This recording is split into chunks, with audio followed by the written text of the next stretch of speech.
And then there's your giant golem. Yeah, that definitely puts the size comparison into visual. Thorne, do you see that? That is huge. You see that, Thorne?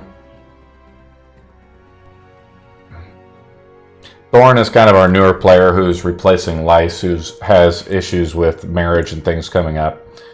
I'll just we have our Centaur here. Why don't we just go around the table a little bit and introduce ourselves and maybe describe our character a little bit. We'll start off with Rune. Hello.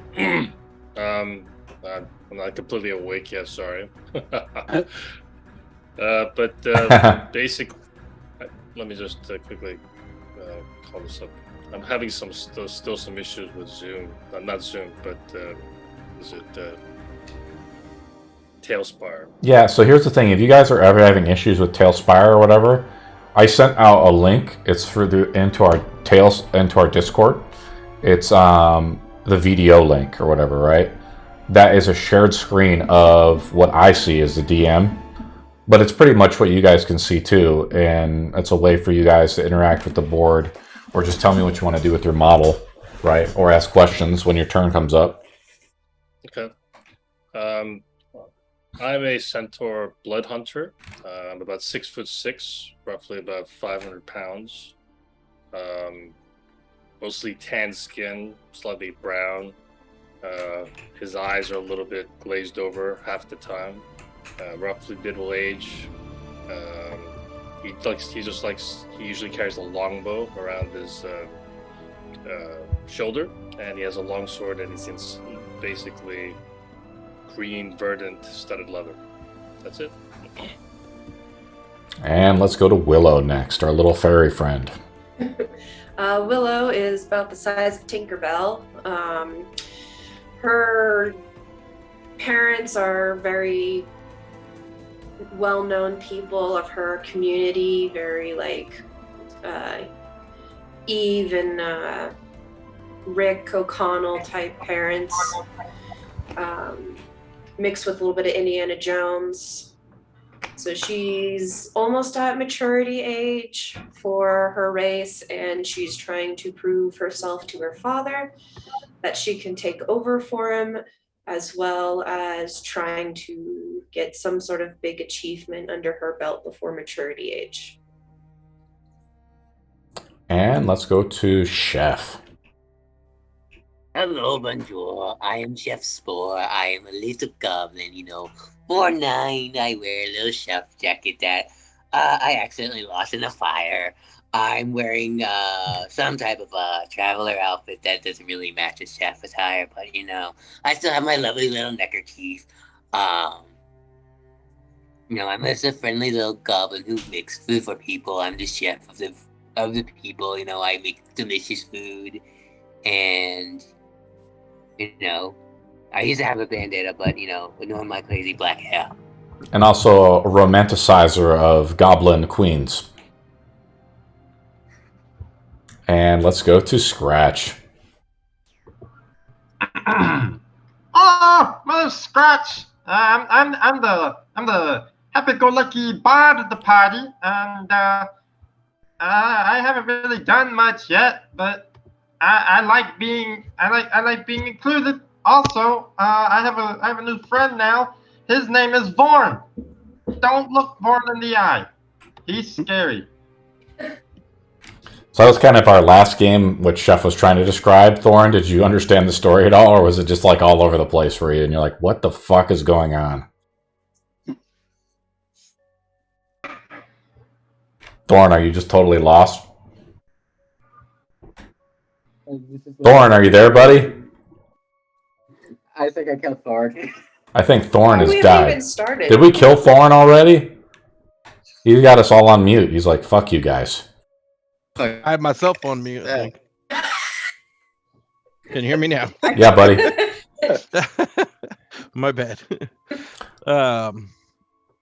So, my name is Thorne Iron Fist. Come from a pretty common place. Raised him on the common folk. Nothing too crazy. He is a little headstrong. I'm a little headstrong. I really don't do a whole lot of thinking. Kind of more of an action kind of person. I can be a little evil at times, but he tries to fight that part of him. Oh, murder hobo. I have my biggest vice is that I love a hard drink. Anytime I'm in a town or something like that, my guy loves to get hammered. So other than that, he had a pretty normal upbringing. And just to kind of throw Thorne into the adventure, we'll just plop him in the adventure right now. I know it doesn't make a lot of sense story-wise, but that way we just get him involved before like having some big combat encounter. This is the model I picked out for you. Just some like dwarf with the thing. You can use Hero Forge to make your own model like some of the players have. We also forgot Odo, played by Steve. Hi, I'm Odo. I am a human paladin. Order of the Fist, military background, not much going on with me, typical soldier type,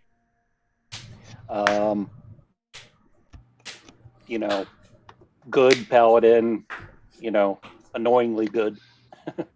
And, oh yeah. Murder hobo and paladin together.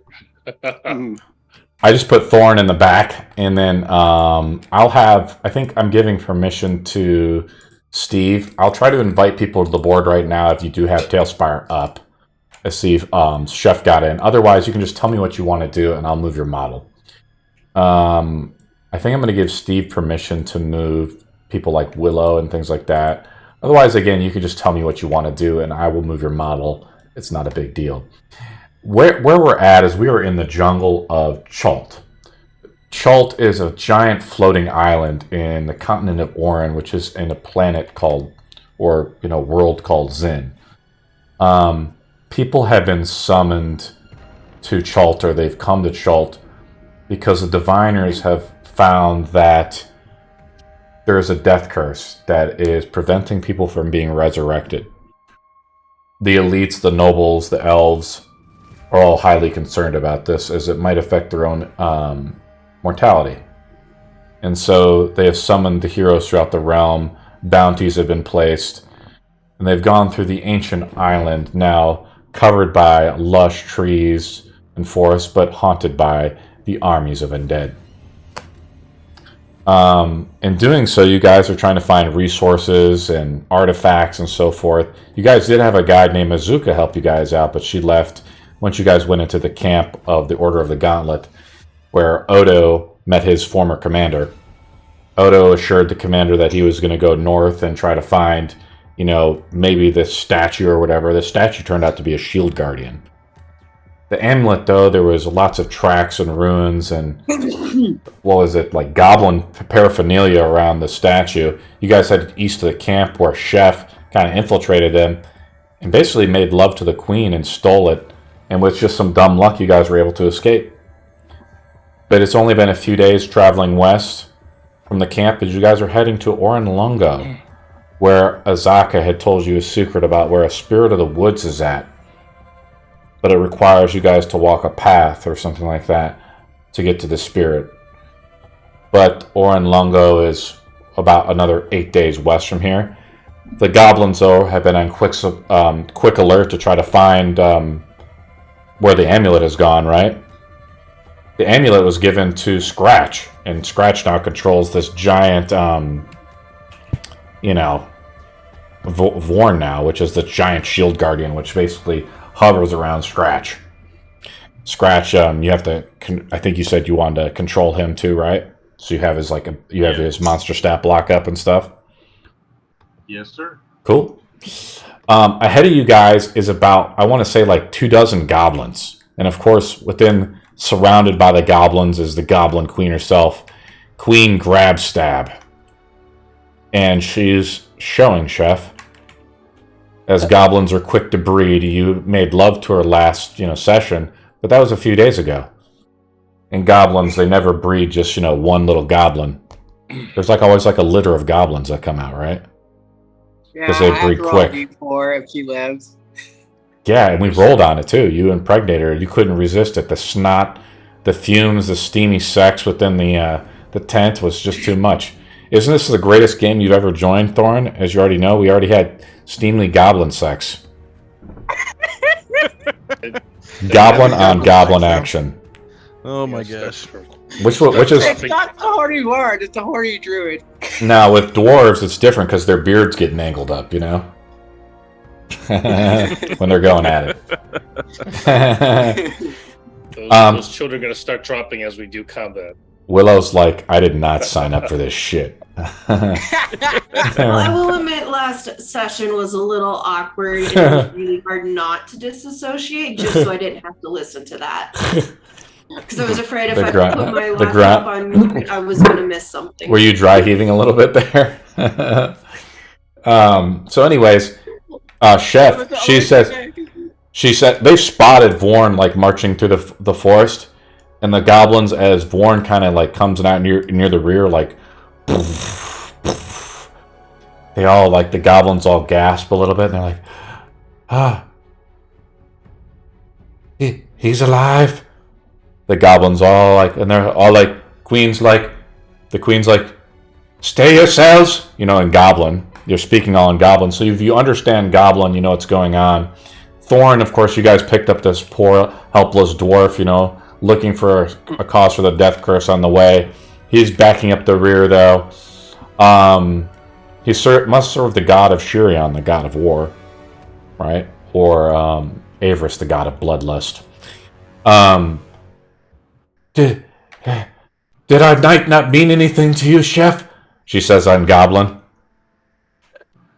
No, I told you that I have to save people from the death curse.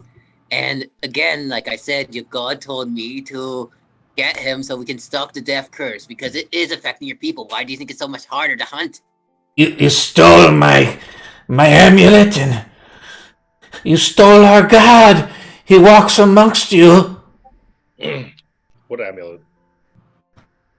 But your You don't have god an can amulet? end this Welcome death to the game, curse. Ruth. That's a really good thing. If we can end the death curse, it can help your tribe a lot better. Life is cheap. And for you, she rubs her belly, it must mean nothing. And maybe Two your words. life is cheap. Pillow talk. Do you understand Goblin, Odo? No, I do not. So they're just speaking like gibberish Plus, I unless you wouldn't say understand. something like that. I know, it's hilarious, so still. What do you guys do? Everything. I understand Dwarvish. And I'll say, like, hey, just be careful of the kids flying out as we go into combat. Scratch actually understands a little bit of Goblin, so he's gonna attempt something real quick. Okay. So, remembering that that Vorn is their god, basically, Yeah. Scratch comes up with an idea. So here's what he's gonna do. He just takes a deep breath and then sticks both hands in the air and shouts to the top of his lungs, "I, Scratch, have resurrected your god! Thorne!" Do you say it in Goblin or do you say it in Common? Yeah, Goblin. Awesome. The goblins all like kind of shake in fear a little bit. What does Vorn do? Vorn just kind of repeats my motions and sticks both his hands up in the air. His hands like extend out. You hear like the magical gears and pistons kind of go off. He hits a few branches and trees as he shakes his hands up. All the goblins, they only stand, a good modest 3 to 4 feet tall. But Vorn is like a good, 20 feet tall or something, right? Look at his model. He's like as tall as a tree. And, they're like just stand in awe a little bit. What type of roll are you trying to make?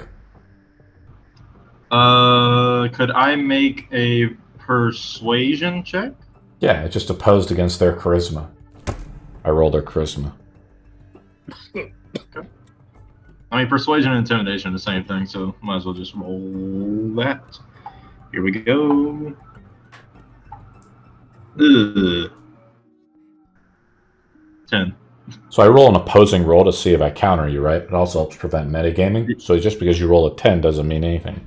I roll a 5 to counteract your roll. Yeah. The goblins all like, they look around though and they're like, it is true the gods are now walking with these groups.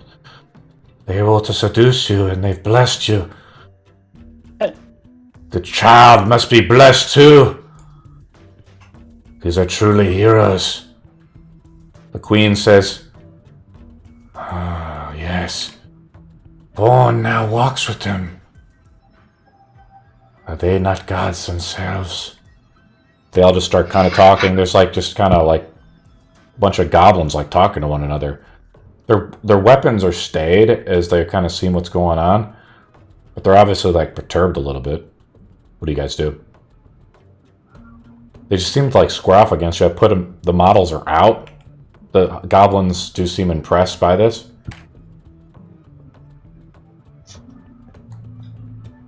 Yes. I think Willow's gonna move closer to Chef and kind of like stage whisper, almost be like, "Hey, how much do you think we're gonna be able to pull off if we're like demigods related to this born god they think?"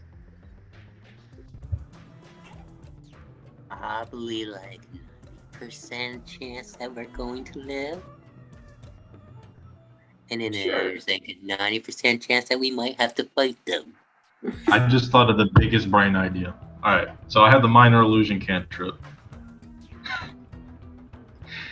I'm going to cast minor illusion on Thorne, centered on his head, so it sounds like it's coming from there. And I'm going to make it sound like he's talking. Okay. And I'm going to have him say, wait, do we know the name of this goblin tribe? Do you? It's Grab Stab. The Grab Stab goblins. You do not. Grab Stab goblins? No, I It's thought not? she told Spore. Does Spore want to make a roll? Let's see if I remember. Yeah. Spore might be a little drunk off the pheromones. Remember, he got all his mushrooms cut off. What type of check is it? This would be an intelligence check to try to remember something. 9. I'm going to say you don't know.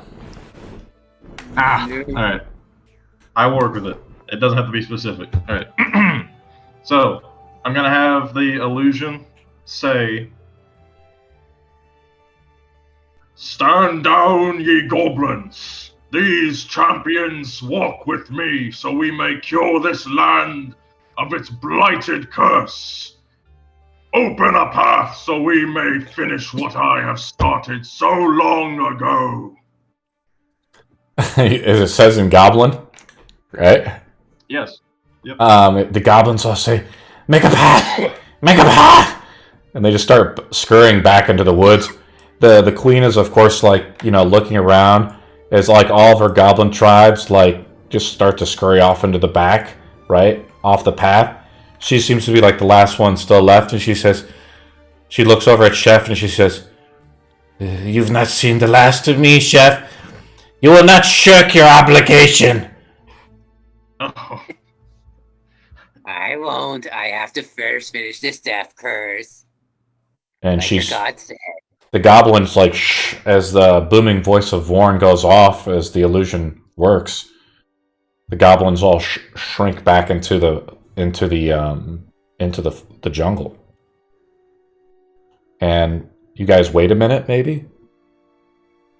The jungle, like you can hear the jungle. I have to load up the ambience, but like you don't hear the goblins anymore. It must have worked, Scratch. Wow. Hey, we avoided combat. You got your 10%. It's more. Scratch just does a little awkward victory dance. Let's move before they decide to try to ambush again. Exactly. I agree with I that. don't know Second. how the heck we managed to convince them that they're gods. I'm not gonna look a gift horse in the mouth. Let's just go.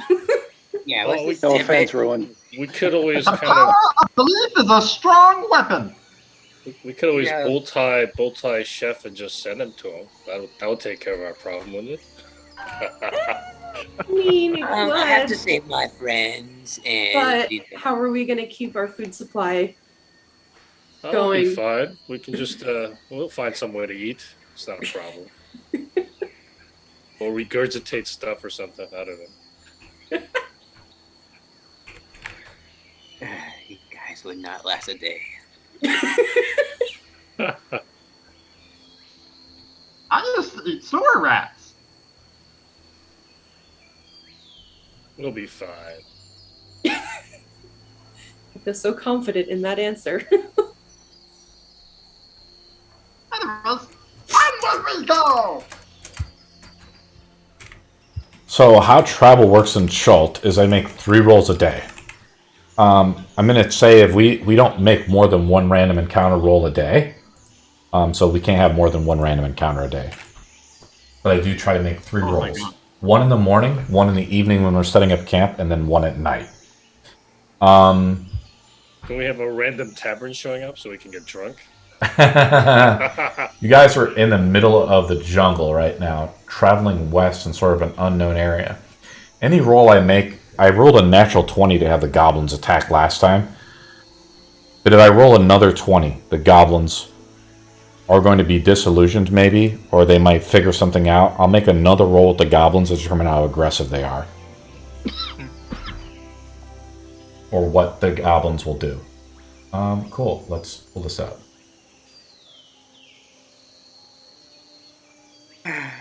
Okay, here we go. I feel like they're just gonna kidnap Chef Spore. For Chef Spore. That's how his character. That's how every chef loses their career. They have a kid. It's at night. Let's go to nighttime though, as this is the end of day 2. We're kind of around the campfire. Once we're done with the battle board, we kind of just go to theater of the mind, right, guys? Right. We're right now around the campfire at night, and Thorne has been traveling with the group for the past day. What is Thorne talking about with the party as we're setting up camp for the evening? By the way, you do look like a dwarf in real life as well. Which I love. Thorne is talking about his god Tempest trying to convert everyone to become war gods, and then asking the group if anybody has any more ale or hard drink because he's ran dry. Yeah! You still got your jug that I chucked to you? Oh yes. Let me think of a great dwarven beer known as the Dwarf Killer. Oh, that's such a The strong Dwarf Killer? drink. Yes, it's called the Dwarf Killer. So it doesn't kill anybody else, right? It just kills dwarves, right? It makes dwarves makes dwarves easier drunk. It's very strong of a drink. Yeah, but as you said, it just kills dwarves, right, Chef? It doesn't kill dwarves. It's very strong and dwarves like it, and it helps them get drunk. Okay.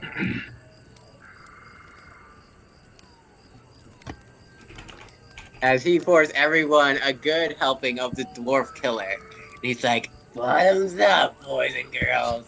This one's strong. Okay, Scratch always tries something at least once. I suck it down before anyone else can.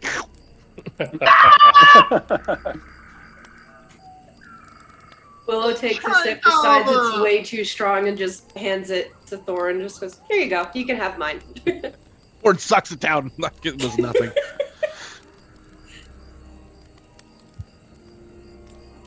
The rumors are true, Willow. The dwarf's greed just doesn't run into the deep of the earth, but also Yeah. to the bottom of the wine barrel. Don't get too drunk. We might get surprised by a Deinonychus. Triceratops. What they're talking about, Thorne, is there's lots of dinosaurs and undead dinosaurs that roam the land of Schult. Where these undead come from, no one knows. Thorne, where do you come from? Hold on, let me see if I can find it. I don't remember now.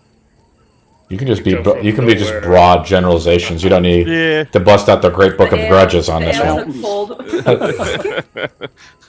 Come from a land far, far away. So far that no one has even heard of it. Oh, well, you're on Gilligan's Island now, so it'll be good. Thorne, you and Willow. Willow's like an archaeologist. Willow and Thorne both know of Camladur in the northern part of Orin. A great city once dwelled there, now overrun with the power of the darkness. Kind of like the lost mines of Khazad-dûm and Lord of the Rings. I'll show you the map, the battle map, if you want to after the game. Thorne, do you have any questions about where you're at or what's going on? Yeah, I just want to know like the general area we're at right now. Sure. I'll try to link you a map here. Okay. We're on an island far, far away, So, fighting the rebels. like right now there's jungle, there's like a canopy. It's pretty dangerous where we're at, obviously. Usually Right. guides and scouts travel out west, but nothing to stop the stubbornness and hardiness of a dwarf. But traveling with a group or a clan is always worth traveling alone, all right? And that's why you've teamed up. Why are you searching? Are you searching for an answer for the death curse, or are you just looking for fame, money, and ale? Looking for adventure and ale. We use this map right now. I use a player version of the gridded map. I'm not sure if I have it super up to date. I just linked it to you though. This is kind of a generalized map. Perfect. As a true map, even back at Port Naranzaru, which is the city into the far north, where most of the travelers come in through airship to the floating island. It's not like there's no well-known map of this area. The ships have flown over, but it's kind of like Southeast Asia, or like very lush areas where lots of rainfall happen. There used to be a lot of kingdoms here in Chult. Ruins and things of that nature. Does anybody have any question before I continue on our voyage to Orolunga? Yeah, are we there yet? Are we there yet? No, I have about 30,000 more rolls to go. Okay, here we go. So if I roll an 18 or higher, Rune, though, you know, like traveling through this area, there's no undead, though, really, in this area. Compared to traveling east to southeast from here, the traces of undead don't travel this far up north. Okay, let's make some rolls. The night is peaceful, as we're now on to day 3.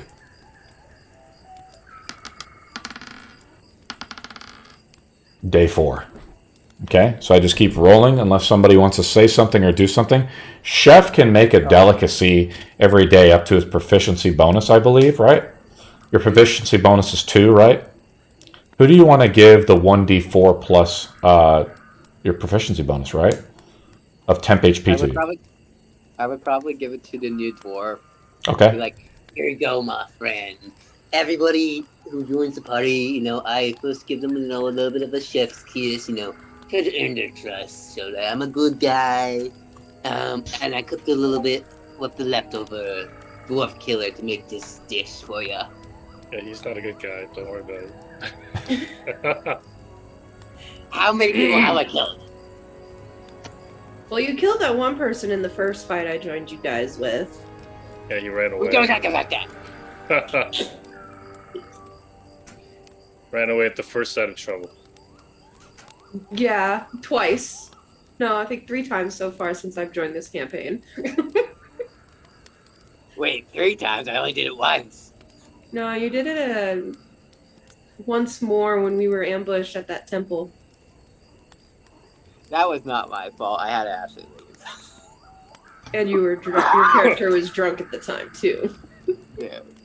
What was the third time? I think it was when we were at the fire temple tower thing. No? I No? helped you out in that fight. No. No? Oh. Oh, running now, so that counts. Yeah. Right now is the third time then.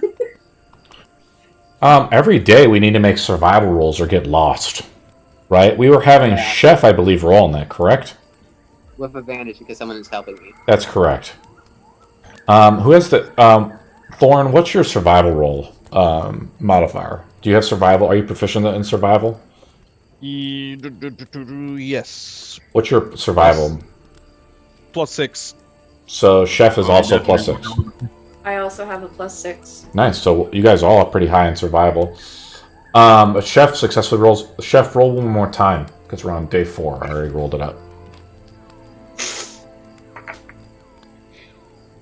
20. Nice. Scratch, we've been traveling for a couple days, and of course, Vorn doesn't need any sleep, food, or really any maintenance, it seems. Right? It seems to be pretty well preserved. The amulet around your neck with the 3 symbols means Vorn. Right? This thing vigilantly stands nearby you, hovering you, moving out sides of brush and stuff as you trek through the jungle, the wild, untamed jungle. Right? I would imagine that Scratch would even just have it to where Vorn is holding him like a cradled child, and then he just moves things out of the way. Do you want him to carry you? Yeah. Do you want him to be like perched on his shoulder in a way, kind of like the Iron Giant type thing? Exactly. Mm-hmm. Iron Giant. Cool. All right. What do you think about your new friend, Scratch? He's kind of quiet, but he's thoughtful, you know? He's a good listener. Kind of like someone you can just go to and vent all your problems about, and they'll just always listen. Also, he's very big, scary, and breaks things very easily. Odo, what do you think about handing something so powerful over to, an unknown stranger? Still waters run deep. As far as Born, I seem to be getting along with everybody. Well, you guys seem to escape the camp of your old commander. You've decided to travel southwest, kind of avoiding the camp and the Order of the Gauntlet. Odo, have you sworn off those paladin duties, or do you still serve the King of Dustport? I still serve. You're diligent as always? Your oath Yeah, of... and as I remember, we have permission to, or authority to figure out what's going on. So. Of course. Okay, I'm going to make some more rolls. Overhead during the day, pterodactyls and other large flying creatures unknown to the surface world fly above.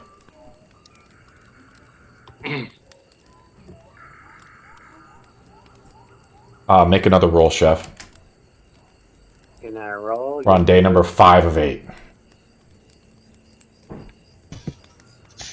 Rope. Well, Natural 20, 20, you nice. can't beat that. I was gonna say natural 1. You guys want to use the 1 D&D rules where Chef gains inspiration when he rolls a natural 20? Sure. Yeah, he needs it. Now here's the thing, Chef, that only We could all use lasts... some inspiration. Now, Chef, that only lasts till a long rest, though. So it goes away, essentially, though. But something to think about, guys, is you guys have to remember it on your own. And in D&D Beyond, you can click the inspiration on your character sheet. That little token thing, it's in the top part of your character sheet. You remember, when you have inspiration, you can use it yourself or give it to another player.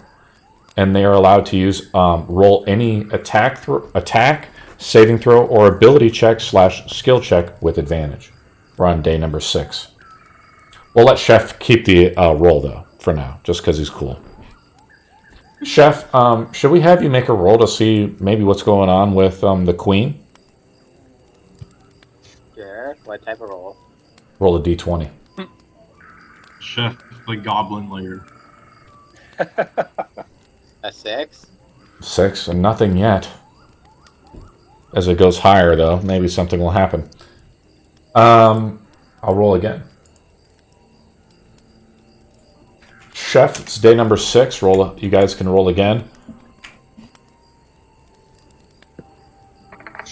Run away. 12. So Chef rolls too low, so we actually get lost on day number 6. Chef rolls. I'm going to roll a D8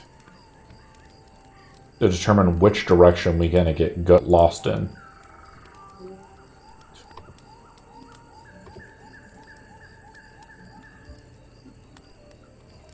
Run away. Actually, we're 12 days away of this. Give me a second. 9, 10, 11. I'm looking here from... Well, we went all the way back to Thorne. 12 days away from... I'm sorry, we're 8 days away, like I thought. Because we're traveling from Thorne. But now we're lost on day number 6.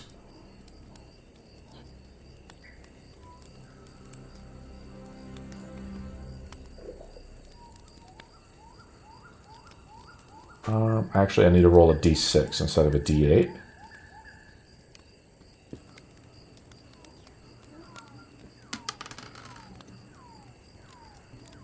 I'm using my map to figure out kind of where we're at. Rune, the next day comes up. Rune, what do you think so far about our adventure?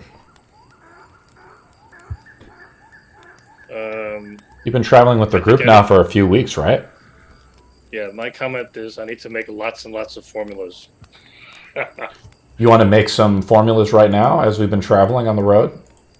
Sure, yeah, I'll just make a formula of each type if I can. Okay. It only takes like 10 minutes to concoct it, but you got to gather the ingredients too, right? Well, sure, but I should have that with me, right? You have some ingredients. You've made a couple of your mutagens, right? Your Bloodhunter mutagens before. Why don't we have you make 3 survival rolls to determine which ones you're going to make? Let's use these survival rolls as the gathering components. The DC is 15 to gather the right components for the mutagens. Or it's actually DC 10.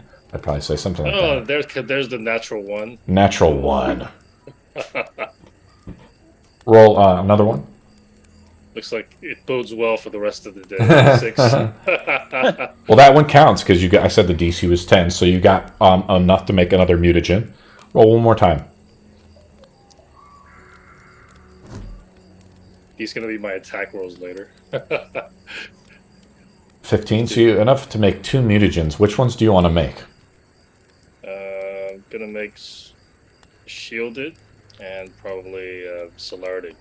So roll you have to roll nature checks, right? It requires you to have the alchemy kit, and so you're going to roll nature rolls. The DC is 10 as well. That's not going to be good. I've got a -1. It's like a 50-50 shot. So you waste the materials for the first one. So the shielded one is the one you tried to make and failed. Do you want to try to make a shielded one again? That's right. Want to make the salinity one? Yeah. Roll on that one. This is not going to go well. My nature is not very good. 2. So you're unsuccessful in making the mutagens. It's just more or less gathering the components and stuff like that. But we still have at least a few more days. Rue, though, something's wrong, though, as you're gathering their components. You recognize, like, some of the same features of the land. You must have backtracked, right? You've lost one day. But you went right back in the same direction that you came from. I rolled a 2 on the D6. Okay. So you lost a day's worth of travel. Yeah, you went right back in the wrong direction. Okay. That's good. We're lost. How'd you go and do that? I think we are both distracted, Shit happens. I'm sorry, I'm not very good at following tracks, following directions. Maybe we should, after this, probably get a guide just in case we ever get lost again. We have someone. But we also have that scroll in case of emergencies. But Look, I get that being a dad is gonna be like a big thing for you, but You kind of need to focus. We're in the middle of a zombie-infested jungle. I know, man, I know.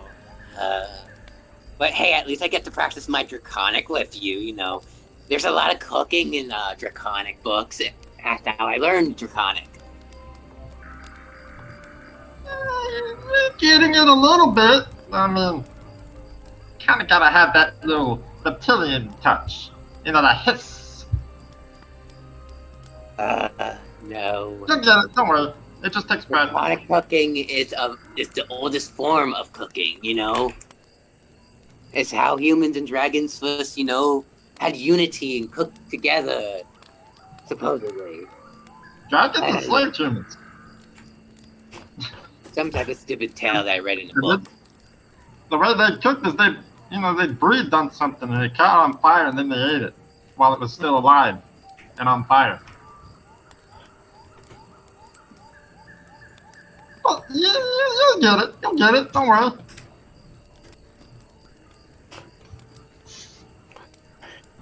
We're on day, we've backtracked, so we lost a day. So I just deleted one of the things, so we're still on day 6 as we've regained the trail back. Chef makes another survival roll as we approach the evening, and then I need to know, we need to have 3 watches, right? So I need to know who's watching at night, right? Chef makes another survival roll. He passes though this time, right? So you guys don't get lost. Who's taking first watch? And you guys can take it in groups, right? You have 3 groups of 6. So we have Willow and who taking first watch? Thorne? I'll take. Yep. And then I'll take one then. Odo's taking second watch with who? I'll do it. I'll get to know the new kid. Scratch. Yep. And then Chef and Rune are taking final watch, correct? Mm-hmm. Okay.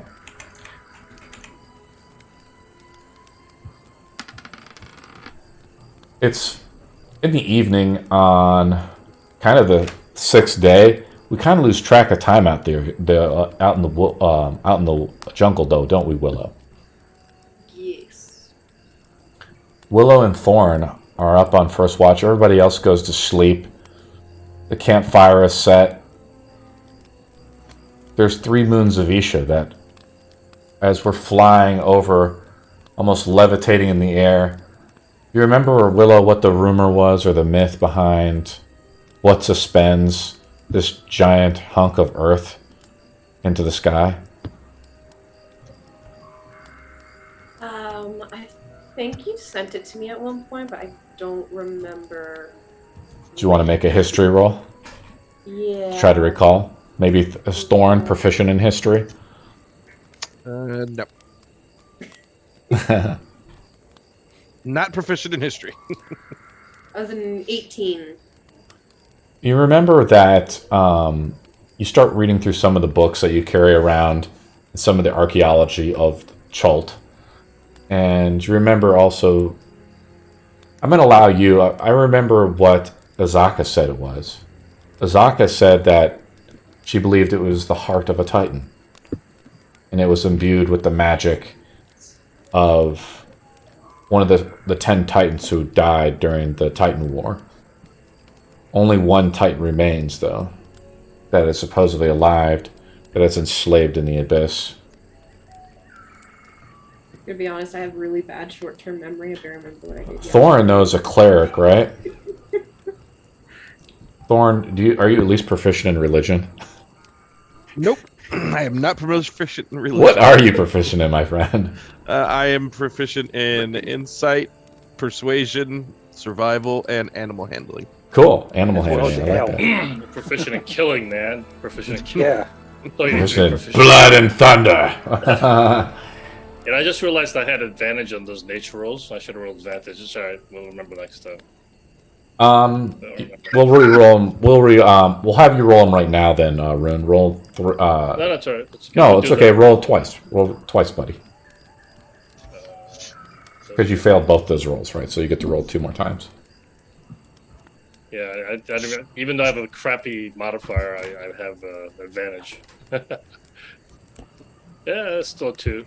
This roll is gonna be just really rolling good great, today. buddy. Yeah, it's gonna be good today. This is gonna be my combat rolls. 13. You passed for the shielded one, right? That's the second one you wanted to do? Second one was celerity. Celerity, my bad. So that was the one you wanted to do. Okay. We're around the campfire, Willow and Thorne. What are you guys talking about? I'm catching Thorne up on what's happened so far, I guess, and like sharing the entries that she's written in this weird journal that she keeps making appear and disappear at every chance they take rests. That she has scribbled down notes and drawings and stuff of what they've experienced and who they've run into. And then I'm in turn asking questions about this object in the sky that's supposedly a heart that she had mentioned, and wondering if it has any kind of cool magic power that we can imbue items with.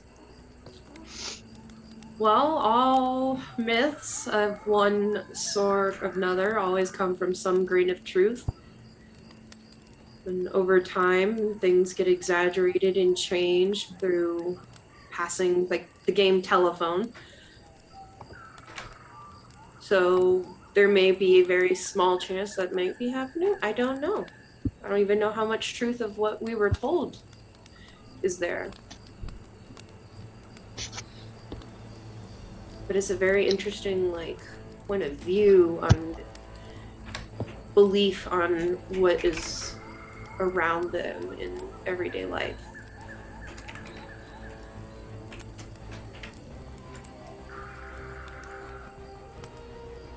Thorne, what's the fate of, like, do you have brothers and sisters or anything like that? I had a brother, but he died at a young age. Of what? The, like, plague? Just the plague or something? It was like some sickness that was going around the city that we lived in, and no one could ever pinpoint what it was. Killed about half the population. During the Great War, there was many plagues that the darkness unleashed upon the earth. It's pretty quiet, though, you know. I'm going to allow you both to make perception rolls, right? With the campfire out, you get advantage up to a certain point, but beyond like 30 feet or so, it's at disadvantage. So, but I'll let you both roll just straight rolls. So just straight roll? Okay. Mm-hmm. No, I did a perception check, I'm sorry. No, you're good. That's what he said, right? Perception, right? Yeah, that's right. Willow makes a pretty good perception roll. I'm going to roll a counter roll to see if I pass it. I don't. I roll an 8. So, Thorne is surprised, but Willow is not. Do you guys understand? Mm-hmm. So, I rolled an 8, so I beat Thorne by 1. Yep. You remember originally, Willow, traveling with the group before? And let's see if I can pull out some model of this.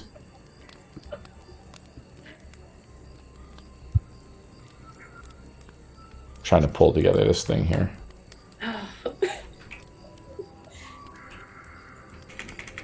I wasn't ready for that. Huh.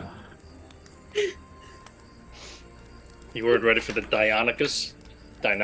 No. What is Vorn doing, though? Is Vorn just staying up all night, like guarding Scratch, though? Isn't Vorn essentially up all night, like watching everything, though? Right? You still need Yeah, chef's alcohol. Yeah, Vorn just Vorn makes a kind of perception roll. SWAT. Okay. Uh-oh. Let me check his perception real quick. So he has a passive perception of 10. Is just be a flat D20 roll. Yep. All right, let me roll real quick.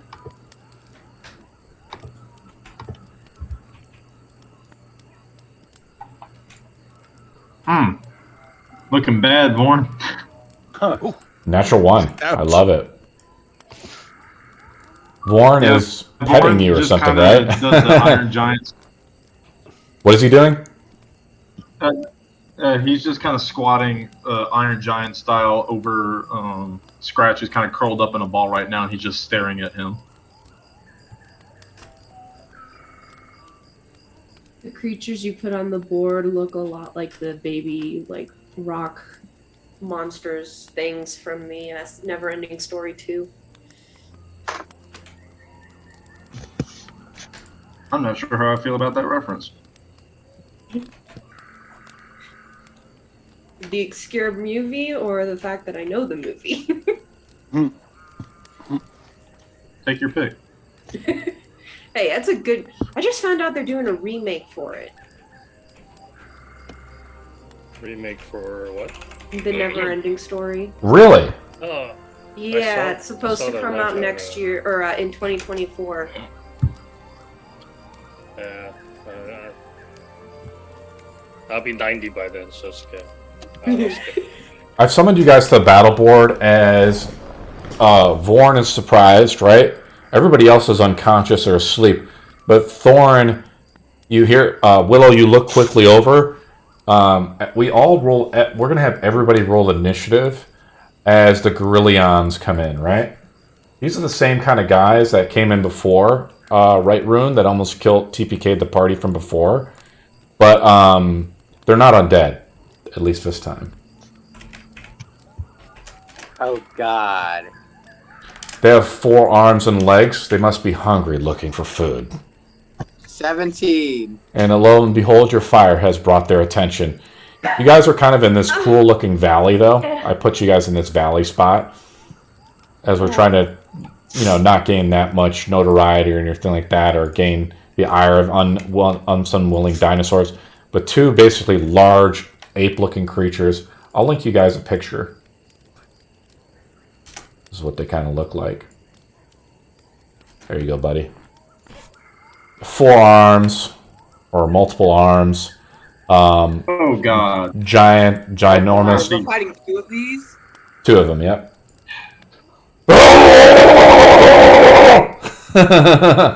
That's what it kind of feels like. Hey, me Tarzan, you ape.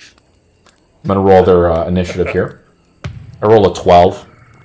Yeah, my rolls are pretty crap. My rolls are pretty crappy today. It's gonna end up that way. I think I rolled a 2 or something, or 6 or whatever it was. Yeah, I rolled I a was 9. an 8. Hey, don't worry, I can earthquake. When in doubt, earthquake. Okay, so let's see what we got here. I rolled a 12. So Rune, you said what'd you roll?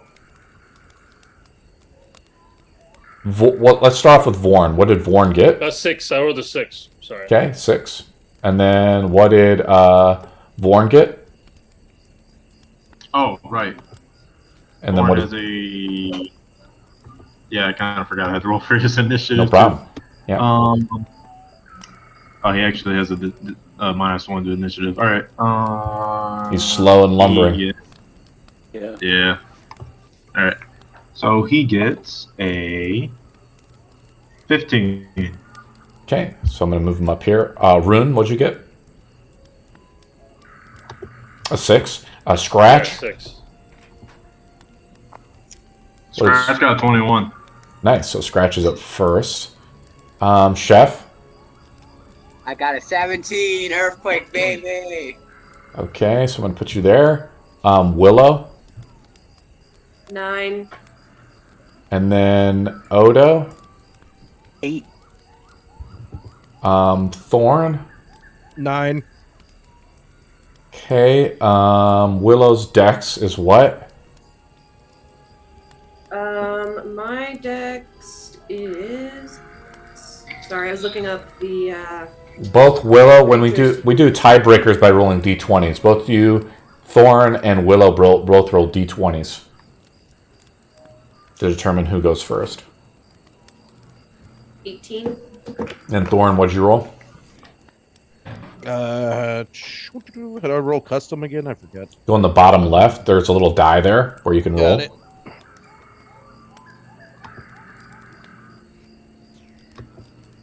Natural 20. So we're going to have Thorne go like this. I think this is the correct initiative count. Is Scratch is up first, correct? Yep. That is correct. All right. So Scratch kind of wakes with a start. Well, you're Kinda still asleep, surprised. actually. You're still asleep. So, Oh, yeah, this is the okay. surprise round. Chef is still asleep. Vorn is surprised, but he's up next. And the Grillions are up then, right? That's how it works. The Grillions are going to move up. And you're being protected by... I just kind of like randomly put them out, really. I'm going to have them charge... let's see how powerful Vorn is in a second. I'm going to move him up to attack Thorne and Vorn. They get 5 attacks, apparently. 5 attacks? Yeah. Because they have Yeah, 4 because arms. Not rated to be 4 arms and a bite. claw, Oh, bite. jeez. right? It's like They also have the claw, aggressive claw, bite. feature. Well, this was a really short game, guys. It was nice meeting you. They We get didn't plus know each 6. other long, We had a but backup, I guys. think we grew closer. Let's see. I'm going to move him up to Odo. Odo is asleep. So Odo is prone. So I'll do 2 attacks onto Odo with advantage as he's prone, right? Now, here's the thing, Odo. At night, this is how the rules are as written. Unless you tell me otherwise, your armor is doffed off. You understand? Otherwise, you have to make a con check to take a stack of exhaustion. Right. Thorin, your armor is on because you're on watch at this particular time. By the way, I randomly determined which party I was going by to attack. I rolled a 2 on a d6, right? So it was you two, right? Mm-hmm. I'm going to make a couple attacks, though, onto... give me a second here. I'm just getting everything kind of set up. Okay, so let me start doing some attacks. Let me do 2 attacks onto Thorne for starters. What's your AC, Thorne? AC is 17. So I roll a 14, doesn't hit. Then I roll a dirty 20. So Thorne, you take 6 slashing. You take 6 slashing damage with one of the claws. Attack number 2. Attack number 3. We're gonna say this one's on to Odo, but I make it with advantage as I roll a 23, and I hit you with 7 slashing damage, Odo. Attack I still number. have 3 temporary, right? You do. Yeah, okay. I'm gonna say because Chef just said 1, so I'm gonna say he gave it to you and Odo. This is the last attack onto you. I hit you again for 5 slashing, and I'm going to use the last attack onto Thorne. And I missed Thorne. So that's this guy. I'm done with this guy now. I'm going to go to the other guy who's attacking Vorn. What's Vorn's AC at? Thorne's AC is a whopping 17. I miss. I hit Vorn with a 23. Vorn is surprised, and he's kind of crouched over. So yeah, I'm going to actually re-roll that last attack with advantage, but I hit this one. Vorn takes... Does he have... let me take a look at him real quick.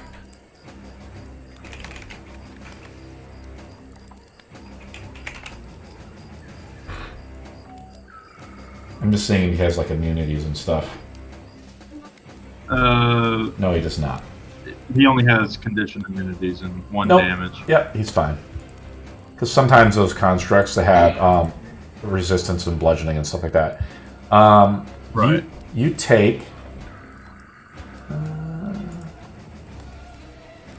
9. Vorn takes 9 slashing damage. I'm going to re-roll the other attack. I miss with it.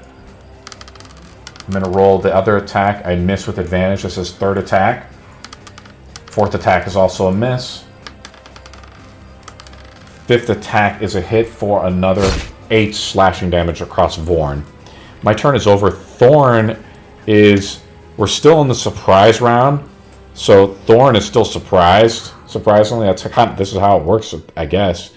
Okay. Willow is asleep for now, but people are going to start waking up starting next round, right? Rune is up. I'm sorry, Rune is still surprised. Scratch, this is the start of the next round. As Scratch, you are being barreled. You wake up by the sound of this giant Gorillion bashing down on Vorn as he has you cross-eyed. and you see his arms are like trying to outstretch to block any oncoming attacks onto you, and you see a few scratches, but the magical runes and inscription begin to seal the wounds onto Thorne. What do you do, Scratch? Scratch is kind of startled by this and kind of just he's a little shocked right now. So he lets out a yelp as he scrambles for his bag and starts fumbling around until he finally manages to grab onto what he's looking for. As he pulls out his moon-touched sword. Cool. As he unsheaths it, it glows a little bit. Add a little torch effect to you, Scratch. Yep. Alright. Thank you. Alright. And he reflexively just takes a swing at the well, not a swing, a thrusting stab at the, what did you say, a Grillion? Well, you're kind of prone, like you're sitting in the lap of this guy. So standing up from prone provokes an attack of opportunity. Do you want to stand up from prone? Yeah, I'll take that risk. Okay. I attack you with advantage. I hit with a 16, didn't I? Nope, I have 18 armor class. Okay. Doesn't hit. You stand up successfully. And I take that swing at the, or that thrust at the Grillion. Cool. Alright. Where's my action? There we go. Alright. Rolling the hits. I don't think that hits. It does not, unfortunately. I'll tell you what the Grillion's AC is once you guys hit them once. Okay. They're just wearing like almost like equivalent to hide armor, right? They're just like fur. They're not wearing any armor themselves. They're just natural predators of Chult. Scratch, is your turn over? Well, yeah, he's still kind of shocked from being woken up to combat, so I'm gonna say he doesn't think about taking any other actions. Chef is up. Wait. Chef stands up, I'm assuming? Yeah, he stands up and assesses the situation. Okay. Can't use. Wait. I could use Earthquake and not touch anyone. Right? I can place Earthquake where it would only harm the cleric, right? And you can use the M key, and then you can mark the Earthquake where you want to put it yourself. How big is Earthquake again? You have to tell me. What's the name of the spell you're using? Earth Tremor. Let's see how big it is again. As a 10-foot AoE. 10-foot AoE. Oh. So that's 15. Wait. So you can hit this Gorillion, but you can't hit both of them. Wait. I can hit them both, like there. But you're going to hit the dwarf. I can use the sorcery point. Oh, you want to use that sorcery point stuff? Yeah. Then you could probably put it equal distance from him like this and hit them both. Yeah. So what I'm going to do... Okay, use your sorcery point. Cool. Cast the herb, and a little mushroom comes and protects the dwarf. Like, a bunch of mushrooms just come and protect you, like, lift you off. Like a little, like, floating disc. And you need to do a dexterity save. Here, I'll put some mushrooms around the dwarf like this. There you go. A bunch of little mushrooms sprout up around you, Thorne. As you're like slowly lifted off the ground, Chef stands up and casts Earthquake onto both of them. I make dex saves with both of them. The highest I roll is a 13. No, you failed. Okay, so they both fail. You take 8 damage and they're both prone, please.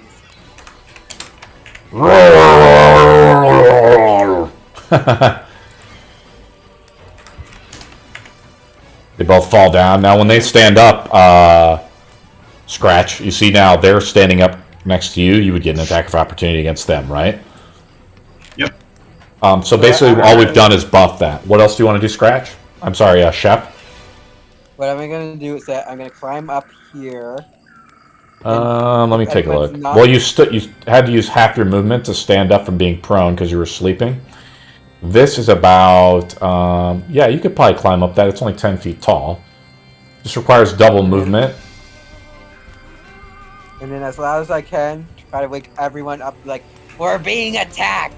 Get ready for combat! Nice, I like that. I love using the terrain like this too. It's pretty cool. You guys have some like bones of some of the stuff, maybe the rations and stuff. I guess you guys have been using. Thorne is up. Did you say that Scratch had a reaction attack? Not yet. When the Gorillions stand up, when it's on their turn, you can use it. Right. All right. So it is now Vorn's turn. Yeah. Let's see. Thorne has 2 attacks. Thorne, in retaliation to being attacked by this weird gorilla creature. Well, first thing that happens on Thorne's turn, right, is he regenerates 10 HP. That is correct.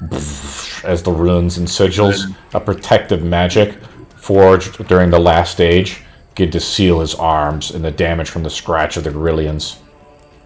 It will take a mighty amount of damage and force to destroy Thorne. Yep.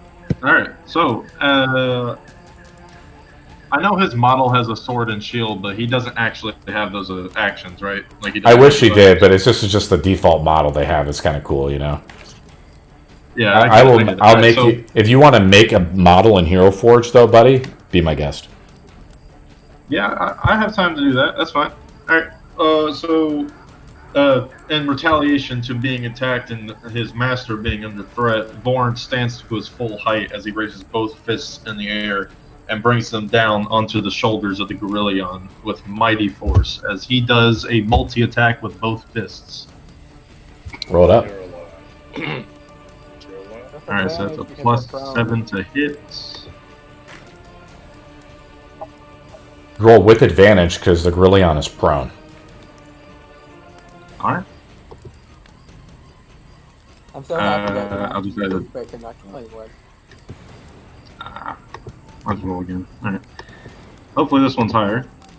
I mean, that would have been at 18 to hit, but still. I want to pull Dirt Money to hit. Yeah. That's for 1. Roll damage on this one. And this... Oh, yeah, my bad. I actually rolled the other one. It's okay. The other one hit as well. Yep, so you can roll damage on both of them. Alright. So, if I'm not mistaken, his attack is 2d6.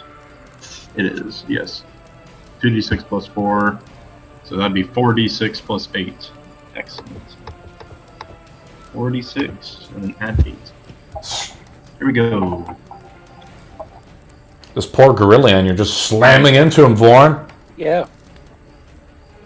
That's 18 bludgeoning damage.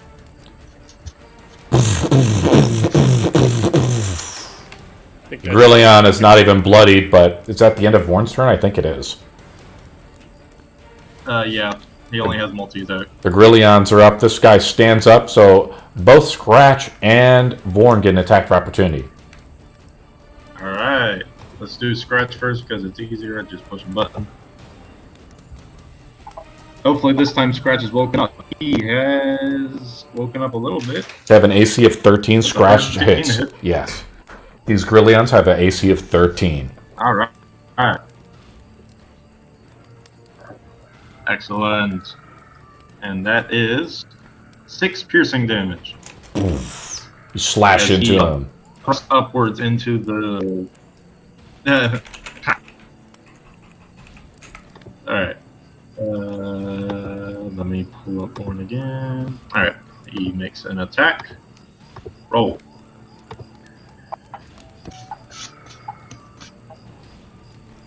I got fireball. That's a 9 to hit. Yeah, it doesn't. Even though Thorne is very strong, right? Nope, you only get 1 reaction, right? Which means 1 attack. Now the thing is, too, is now you've used your reaction with this guy. He has his other reaction he can use to like defend you. That's given up, right? So unfortunately, your attack of opportunity misses. Okay, that's fine. I'm gonna attack 5 times with this guy. Fireball. Attack number 1 on 2. We'll do 3 onto Thorne, and then 2 onto Scratch. Alright. Attack 1 onto Thorne. All 3 miss, and then 2 onto Scratch. Roll a 25 to hit Scratch. Oh god. Scratch takes 5 slashing damage. And in a rage, as it's getting pretty badly damaged, it tries to bite you. It misses you a little bit. So you've already used your reactionary attacks. It's getting pretty... This guy gets a little bit bloodied. So I'm going to say he moves off over here. Let me see what his movement is. He's actually pretty fucking quick. He's actually able to move over here into the darkness. The other one's up. He also stands up. Odo's not even up yet, but Thorne, you get an attack of opportunity as well. And Odo can actually get an attack of opportunity. His attack of opportunity is just at disadvantage because he's attacking from this sleep position. So Thorne gets to make an attack right first. Okay. This is kind of how it works when you guys get hit by sleep. You have all these like mushrooms around you that you're being kind of floated up on and cushioned from this earthquake attack from Chef.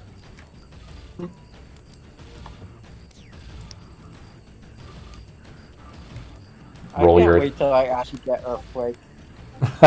Roll your attack, Thorne, if you want to use your attack of opportunity. And that goes with advantage or no? No advantage. As they're standing up, I'm saying they've come to the standing position, but that allows you to get an attack of opportunity.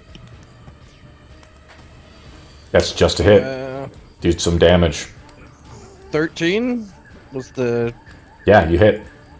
Okay, and damage going to be 4. Your warhammer cracks into the pelvis, and the Grillion lets out a shrieking pain. And then Odo can make his attack of opportunity, right? But you just make it with disadvantage, right, Odo? Do you need to let me into Tailspire? Yeah, I can try to invite you in, buddy. I have it up. And there you go, bud. I try to send out the invites when the game starts, so I just missed you. Mm-hmm. I try to send out invites every time, too. Like, so when I loaded this board up, I had to send out invites. You just didn't have it loaded up on your end. So I guess... You get to roll it up, though, Odo. On D&D Beyond now. This is your with disadvantage because you're attacking from prone. Because your turn hasn't even come up yet for you to stand up. 16. 16. That is a hit. Oh no, you have to roll one more time, right? Because you're rolling with disadvantage.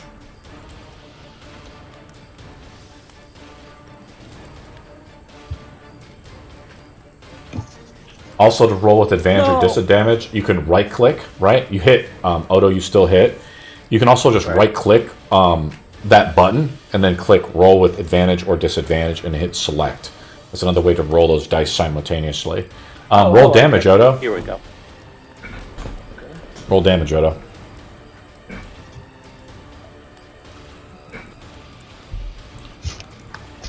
So, Odo, when you're not using your shield and you're using your longsword, that's why you're using the 1d10, right? Because you're using his two-handed weapon. Roll max damage, though. Do you want to try to smite it as well? Might as well, because I'm pissed off. I got woken up and I'm cranky this morning. You haven't got your morning coffee or like Steve? Yeah, I haven't had my coffee yet. You're like poor Rune over there. Roll smite damage. Depending on what type of smite you want to use. I think it's 2d. Well, you have to use a spell slot, right? Yeah. Yeah. So so you're using a level 1 smite, I believe. So you have to mark that on your spell sheet. -8. So that's another 8 damage. The Grillion gets whacked really hard by you as you thrust your longsword into its stomach. And you twist a little bit, you hear like a sickening crunch in its belly. It bangs its chest though, pissed off, and it unleashes like an unholy amount of strikes upon you as you lay prone. Willow is standing over you and about to witness to see if your corpse becomes bloody. What's your AC without your armor on? 10. Okay. I'm going to roll attacks. I roll them with advantage, too. Attack number 1. Natural 20. You take 16 points of slashing damage. And a stack of exhaustion. Yes. And then also, no, now he needs to make a DC 15 con save. Odo makes a DC 15 con save. And he also takes 16 slashing damage, right? So he's already marked that. Okay.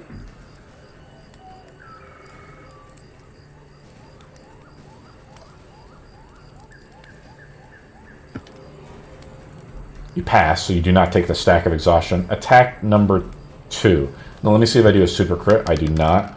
Attack number 2 is an 18. You take another 10 slashing damage. Because I roll max damage again. Who, me? Yes. That's attack number 2. I think it's time to run away. That's attack number 2 of 5. Attack number 3. Run away. That is a hit with the 14. Odo takes another 10 slashing damage as I roll max damage again. Okay, I'm under 0, so. Odo falls unconscious and takes a stack of exhaustion as he begins to bleed out. I'm going to just be kind of a nice guy, and I'll attack Thorne for now. I'll attack Thorne. How kind of you. I miss Thorne. How's that being a nice guy hitting somebody else? And then Thorne, you said your AC is 16, right? Well, you're muted, buddy. Thorne, you're muted, bud. 17, sorry. I AC missed you. 17. I missed you with the because I tried to hit you with the 15. Thorne already used his reaction as well. Now, as you hit this guy, Odo, you badly injured him. So I mean, he's just trying to like beat the shit out of you guys, and now book off, as you're too strong for him. But again, he had to use half his movement standing up. But these guys are pretty quick, as they like imagine almost like imagine a gorilla that's almost like a fucking centipede, right? It has like a bunch of arms. So it takes a bunch of its arms and like scatters across the ground, right? And you hear it kind of like lumbering off into the darkness. He's also retreating, but you guys use your reactions and your turn is over as Odo drops to 0. As Odo's turn comes up, I roll his death save in secret, right? Thorne is up. Alright, I'm up. As you look over, you see the bloody as Willow, you look in horror as this Gorillion just comes up and pelts and beats down Odo to death almost. So,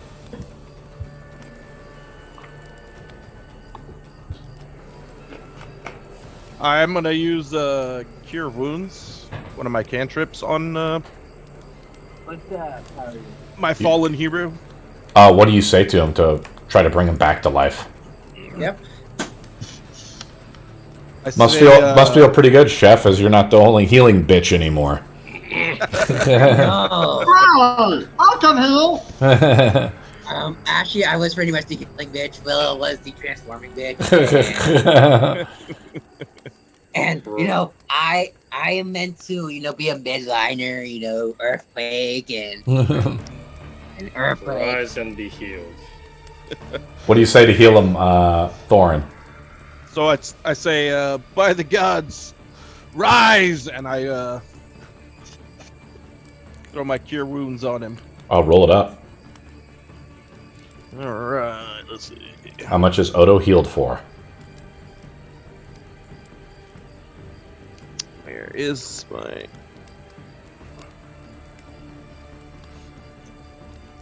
Let's see.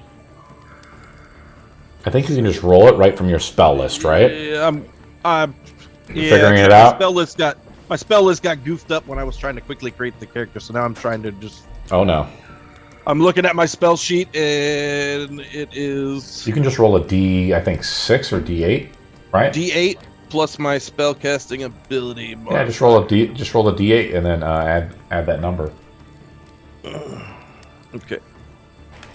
And then you can 1d8 rolled for max 8, and which will be my +4, so it'll be 12. Odo's healed for 12, so he no longer, as the blood and stuff begins to the swelling of some of the bruising already coming back into him. Odo's eyes look sunken in now as he's come back from the brink of death.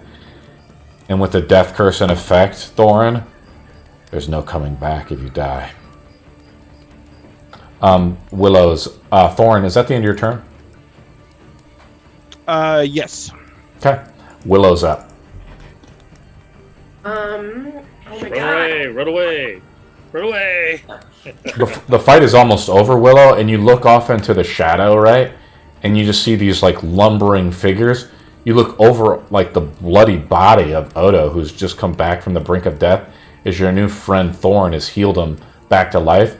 Over his, past the campfire, though, into the darkness, you can see the lumbering creature of, like, just imagine, like, some shifty creature in the dark just, like, blasting off into the night.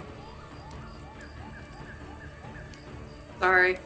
Just had Jimmy Neutron run through my head. So the creatures are retreating, so they're not coming back, correct? Unknown. Okay. But that's what it seems like. Sure. Okay. So I think Willow's going to cast Healing Word on Otto. Okay.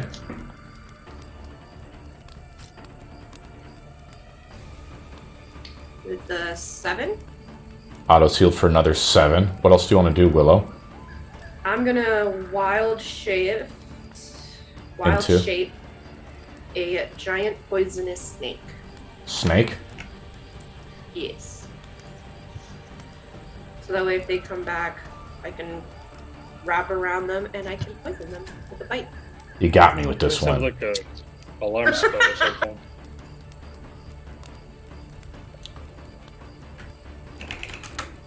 Anybody have an alarm spell? You could always set it up every night. Unfortunately.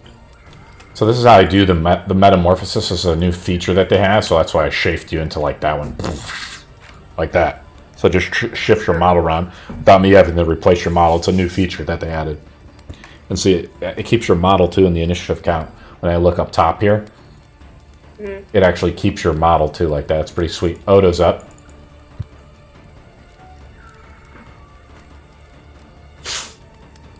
Okay. You see Willow transform into a giant snake.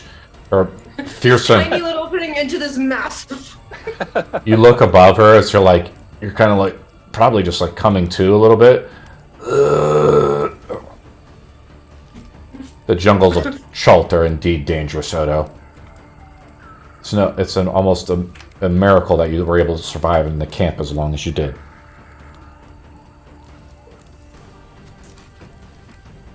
So I will cure wounds on me. On yourself? Yeah. Is that like the spell? Like, what level is that? Yeah. Level 1? Yeah. It's the same spell that, yeah, roll it up. So you heal yourself for 8, right? Yeah. As that Gorillion just pounded the living shit out of you. Have you ever been to, like, a bad literally. bar fight, Odo? Yep. It's kind of like fighting some guy, but he has, like, fucking 5 arms. How are you supposed to beat that? 5 against 1. And he's also a giant-ass gorilla. He's like a giant silverback gorilla. Odo, is that the end of your turn? Do you stand up at all? Yeah, I stand up. You know that, like... Gorillas, Do you remember that scene in the last House of the Dragon? Where the woman and the guy are, like, having that romantic, thing kind of by the fireplace, but he had his armor off? Remember that scene? Mm-hmm. That's kind of like you right now with the armor off. But imagine a Right. giant fucking... Instead of a boar, it's like a giant fucking gorilla pounding the shit out of you. It's a giant gorilla. It's 6 breasts and 5 legs. Rune is up. Am I awake? You're awake, but you're still prone. Like, this is like the first round, essentially. Okay. You look up Get and, up like, and the say- fight is over, I guess. I mean, you I can... get up and I say, hey, I'm up. What's going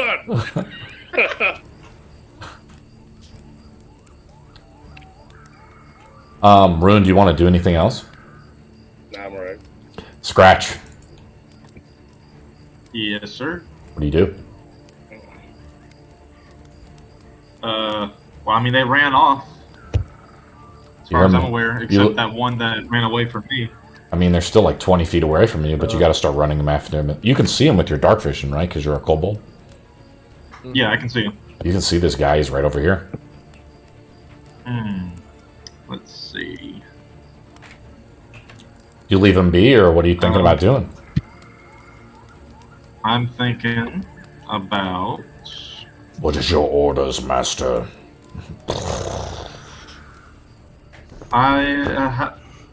Would it take my action to unequip and equip another weapon?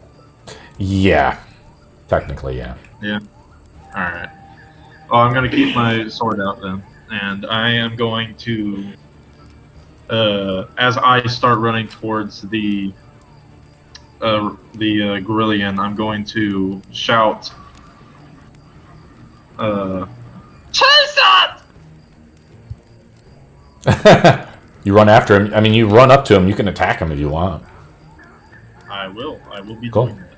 That is a thing that I intend on doing with extreme prejudice. Oh, This Gorillion is bloodied, by the way. oh, this is gonna hurt. Yeah, you hit him. Bad. You slash into his back. Come on. Max damage! Nice. You slash into one of his arms. It falls off. What else do you want to do, Scratch, or is that the end of your turn?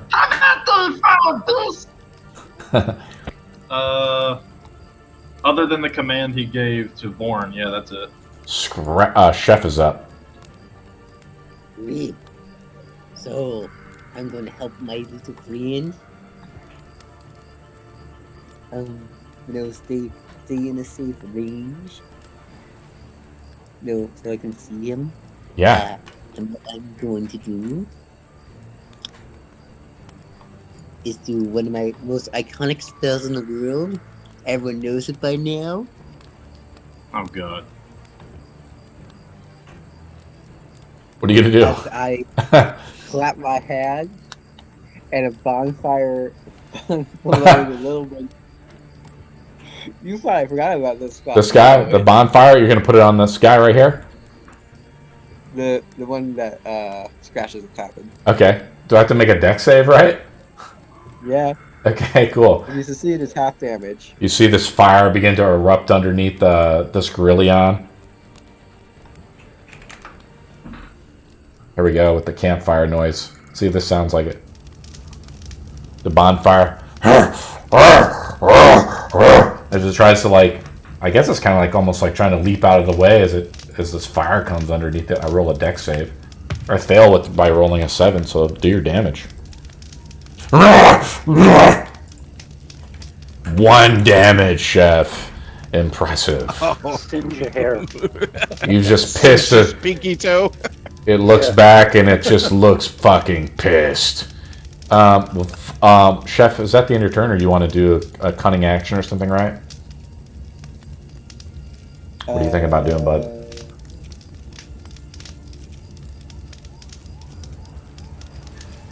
I think I can't move anymore. Okay, Vorn is up. Gorillion's on deck. Where do you want Vorn to go? You want him to charge up to? You want him to charge up to this guy, up to the one that you're attacking, and have him make some slam attacks? Yeah, okay, cool. Yeah, I was actually going to have Vorn attempt to shove the Gorillion. You want him to try to shove him, like grapple him? Yeah. Okay, so how a shove would work is you have to take one of your attacks to initiate the grapple first, right? To hold the Gorillion, right? That's an athletics check from your end, or it's a strength or athletics, right? On my end, I get to use strength or athletics as well. I make a roll. I roll a 13, right? Because it's a contesting skill check. That's a dirty 20. So now you're grappled with him. So that was your first attack. This is how it works. Now to shove him, you have to do another successful attack. It doesn't elevate or de-elevate the way it's done. The grapple is released, the way I understand, but now the target is prone. Right? That's how I understand it. So do another successful athletics check. I roll an 18 this time. The Grillions are very strong. Oh, that's my. What'd you get? Yeah, no, those shove did not work. So I'm going to say you're still grappled to it, though. Okay. So that means the speed of the Grillion is 0. Your speed is halved. The Grillion unable to move. Now the Grillion can try to do several things. It can try to the other one is going to run off. These things are really quick, and it just begins to scale the mountains. I'm going to say this one just flees. Unless you guys really want to go after it, it begins to scale up the large valley. The other one though is pinned down, and just begins to scream out in pain as it's caught under this bonfire too. I'm trying to think what it would do. I guess it's going to try to. It's not that intelligent, so I guess it's just going to try to attack Thorne. It'll attack Thorne once, just to see what happens. What? I just want to let you know, Vorn's at full HP again. Yes, because he regenerates 10 HP. I did hit Thorne with a critical attack. What's Vorn's total HP again? I think it's 170 something. It's 151. 151. Higher than average, but not that much higher. Okay. All right. I roll another d20 to see if I super crit. I do not. Thorne takes. I roll max damage. Thorne takes 10 plus 6, so he takes 16 slashing. Let me look him up real quick. Thorne is immune to immune to these attacks, so he doesn't take exact stacks of exhaustion. Okay. Okay. That's just kind of how it works. I'm just gonna make it easy for Thorne. Okay. That's the first attack. I'll have, instead of that though, we'll have Thorne make we'll make another check to see if he releases him though. Okay. You can roll athletics or acrobatics. I roll a dirty 20. He's definitely using athletics. Come on. Oh. I'm gonna say Thorne releases him just by getting uppercutted. You know, one of the other arms is flopping right below Scratch. He attacks Scratch once. I miss, and then I'm going to allow you guys both to get 2 attacks of opportunity before he starts to scale up the mountains, using all of his limbs. Alright. Okay. Scratch will make the attack first. That hits. He rolls damage. 5 piercing. And 4 attacks. The bonfire, as he leaps out of the bonfire. So close, almost a nat 20. Almost, but Thorne does hit. He does connect. Yeah, alright. Just 2d6 plus 4. And that is a bludgeoning. 10. You could have killed him there. And you could still kill him. He does scale up the mountain, though, really quickly. I'm going to say he moves up. I'm going to just use my measuring tool. He's still visible to you, buddy. But he scales up the mountain by 40. So I'm going to move him up to about here. He's almost halfway up he's almost halfway up like this. Because he had to use some actions to break out of it. But I haven't used his aggressive. Let me take you. He doesn't move directly towards a hostile creature, so he can't use it. I'm going to allow the group to do one last thing onto him. Do you want to let him go, Scratch, or does the group?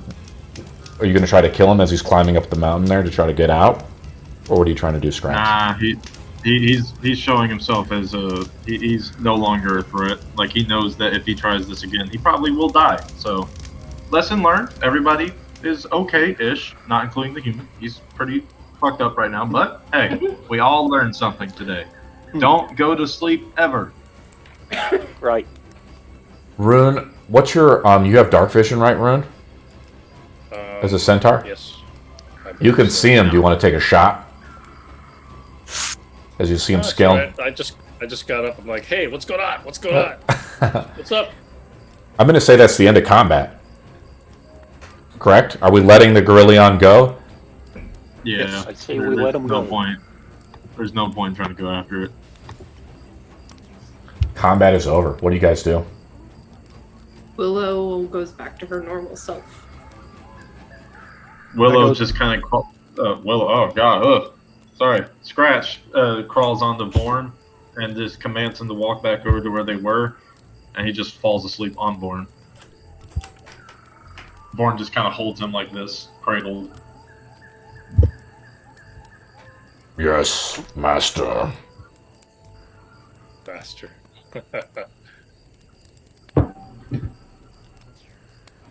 Jasper will just go back to sleep. Like, okay, that was not fun. Let's not do it again. You know, those monkeys are very dangerous.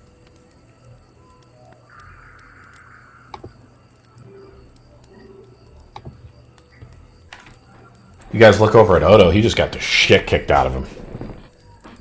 I'm kidding. Turned you I'm into actually meat doing pretty powder. good now. Got kind of healed up the power of magic. Right.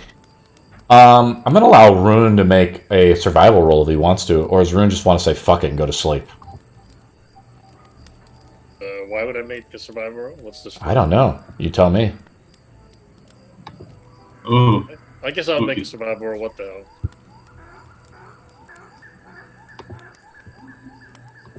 Uh, 18.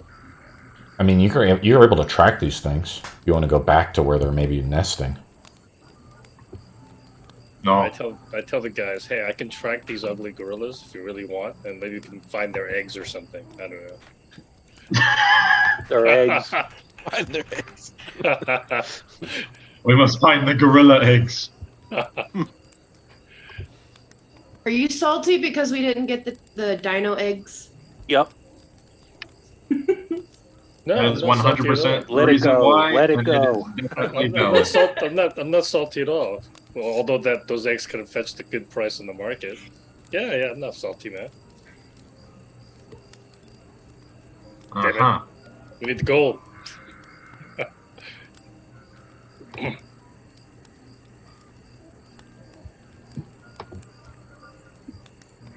You guys want to go back to sleep and just continue the journey? Yeah. Absolutely. Yep. Scratch already unconscious again. Thorne, what do you think about your first encounter in the dangerous land of Chult? I think I'm gonna stop talking while I'm on watch and just start like paying attention to behind me. I think you should drink more. Could have been worse. It could have been like an undead T-Rex. I never stop drinking. I'm just gonna keep watching Yeah. as I'm getting drunk. You should drink a lot. Alrighty, cool. Hey, it could have been worse, Rune. They could have just been undead and just said, like, fuck it, we're just going to fight to the death, right? That's the problem when you fight undead. They just never give up. Did we Remember? wish we had that temple with us? I would have preferred undead. Bring him on. That was the problem, because you guys fought like one or two of these before and they were undead, so they just didn't relent. We're on the next day. Day number 7. I did roll another 18, so now we're during the day. It's during the day now, guys, so let me change a few things. This one is, this encounter is more theater of the mind. Whatever mind we've got left. Put together the best brain you have.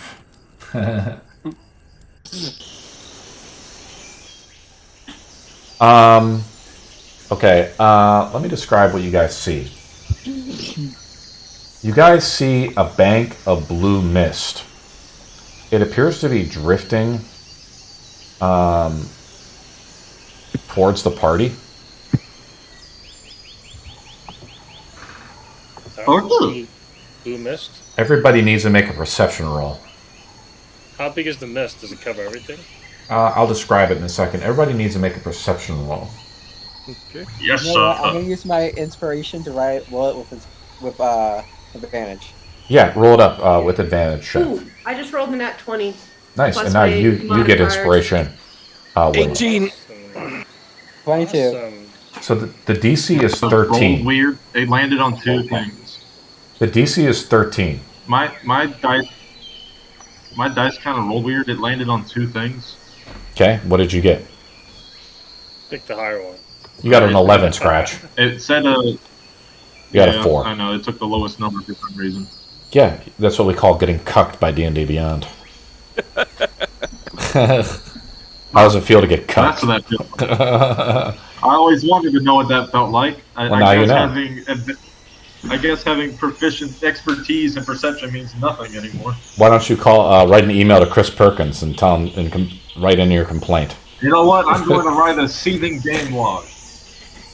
I'm going to say anybody who rolled less than a 13, it's pretty bad, Rune. The mist is already like kind of slowly crept up, and it's already on Scratch. I'm going to allow Scratch to... I think Scratch is the only one who failed, right? I'm looking at the rolls here. Yeah. Scratch is the only one who failed. I Scratch, didn't roll. What are we rolling? roll a perception, roll Odo. Hey, Scratch, nice knowing you. See you later. I mean, that just kind of sucks because my passive perception's a 17. Yep. Nice knowing you. Roll a perception, roll Odo. Okay. Oh, guess I'll die. Odo, the DC's 13, so you also failed as well, Odo. But I'm going to allow the... Thorne is kind of very protective of you. So Thorne sees the mist approaching too. So Thorne also makes a perception roll to try to protect Scratch. That'll allow you one other out there, Scratch. But unfortunately, Odo's kind of probably more or less... Odo's like a front liner. As we're in the middle of the day, he's probably more near the front, so he's probably... It makes a lot of sense that he doesn't see it first. He's fully healed, though, right? He's fully healed, and he has no stacks of exhaustion, right? Because we had a full night's rest. Thorne got an 18! So yeah, Thorne is able to pull you back just as the blue mist starts to get up to you.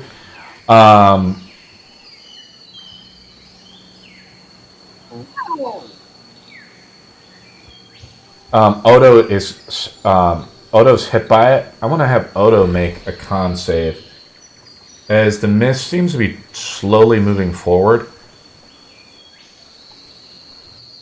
Odo makes a con save. I will say the DC is also 13. Can Willow just like flutter up until she's like above the fog haze stuff? 21. Ooh, nice. You're able to resist it. Give me a second while I look this up. Okay.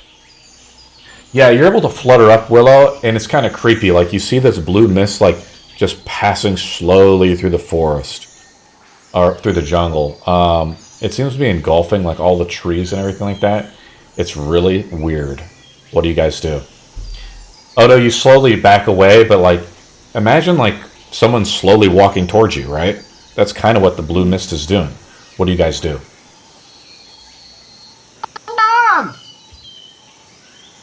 Anyone have a fan?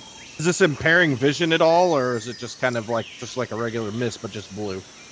It's like blue, like a blue haze, like a blue fog. Okay. It is sort of early out in the morning, Thorne, but even in your times in the mountains back in Dwarven Land, you've never seen anything like this. You like how I just encapsulated all dwarves by just calling it Dwarven Land? Right. That kind of sounded racist. Dwarven Land. It's 3 miles from Legoland. Thorne is a little bit intrigued. He kind of puts his hand out in the mist and kind of feeling around, seeing if he could feel anything. You feel it a little bit. Do you guys let Thorne touch it? Don't touch it. Thorne, you can touch anything you want, except certain things. Don't touch this random blue mist, you psychopath. Wondering if there was a way to harness this blue mist and turn it into some kind of hard ale. Yeah, poison spray.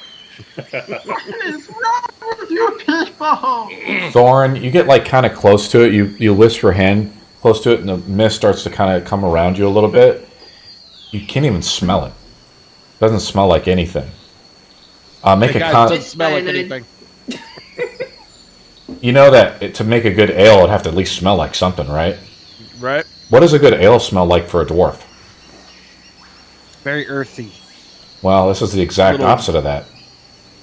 Right? It doesn't smell like anything. You have to make a con save DC 13. All right. Let's see. The way Beyond's been rolling today, I'd probably fail that too. Roll 20. You resist it. Odo, do you remember what the commander was saying back at the camp? Did he No. mention anything like this? Do you remember? I think he No, did. I don't remember. He did, didn't he? The mist is He slowly... did, but Odo, Willow, you're looking over. I'm going to roll a d6 to tell you how many square feet this mist is, like, pervasive.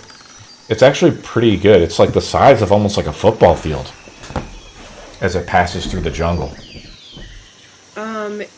Just out of curiosity, the little like rock structures that are around our camp, is it covering those too? We are not using the battle map anymore. We're like in the middle of the jungle, and it's during the Oh, day. we're back in the jungle. Okay. Yep. We're not using the battle map anymore. So Gotcha. did Odo tell us anything about the blue mist to anybody else, or did he just keep the information to himself? In which case, if he shared the information, we could technically roll something to remember, right? History, right? Yeah. Well, it was Chef, me, Scratch, and Odo who were in the tent with the commander at that time. And what did he say? Do you remember? I remember he was talking about the statue. I think he did mention the mist, but I don't remember much about what he said about the right, mist. same here. Yeah. It's like John Carpenter's The Fog. It precedes the Right. zombies. Ah. Right, they didn't know Cool what movie, the by the mist way. was, though. Run away, run away. It's time to run away. Let's see if my goblin brain will remember. 17? Chef Scratchy, Chefy. Let's get out of here. Thorne, I mean, you hear like monkeys and stuff in the jungle, but as you kind of got closer to the mist, it's weird. Like you almost heard like the yelping of monkeys.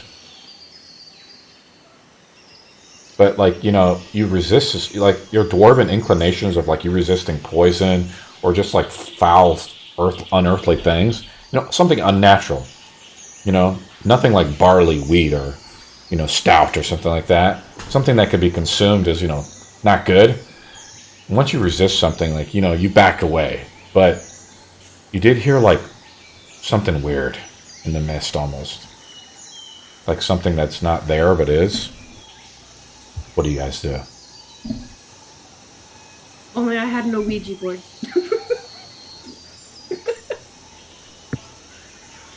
Scratch is just kind of huddling close to Thorne because he's just scared right now. He hasn't experienced anything like this before.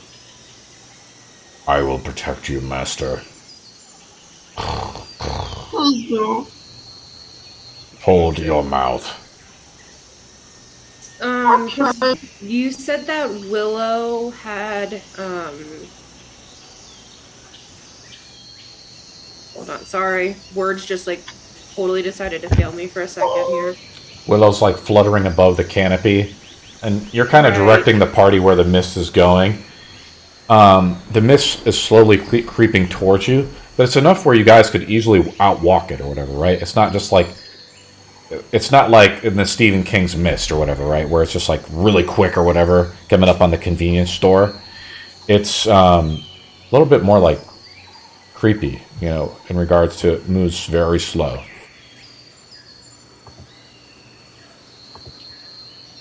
Does Willow see anywhere that, It's blue. they can, well, obviously that's blue. Can I roll a perception check to see if I can find anywhere that's like safe to guide the group out of the way of this fog?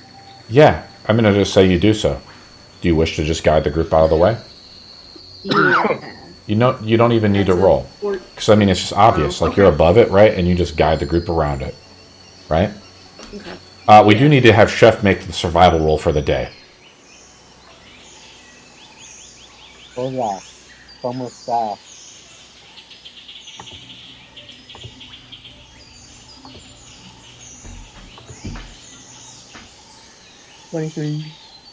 Nice. It's nice having people help you out. Last day, guys. I'm only going to do one random encounter a day, by the way. Right? Okay, Yeah. There we go.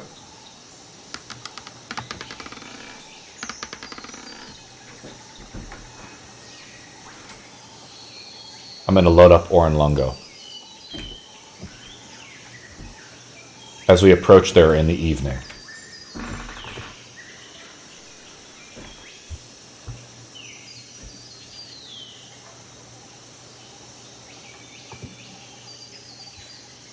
Orolunga, Willow, must be like one of the ancient cities or obelisks, or pyramids left by one of the old civilizations here that probably lived on Chult long ago.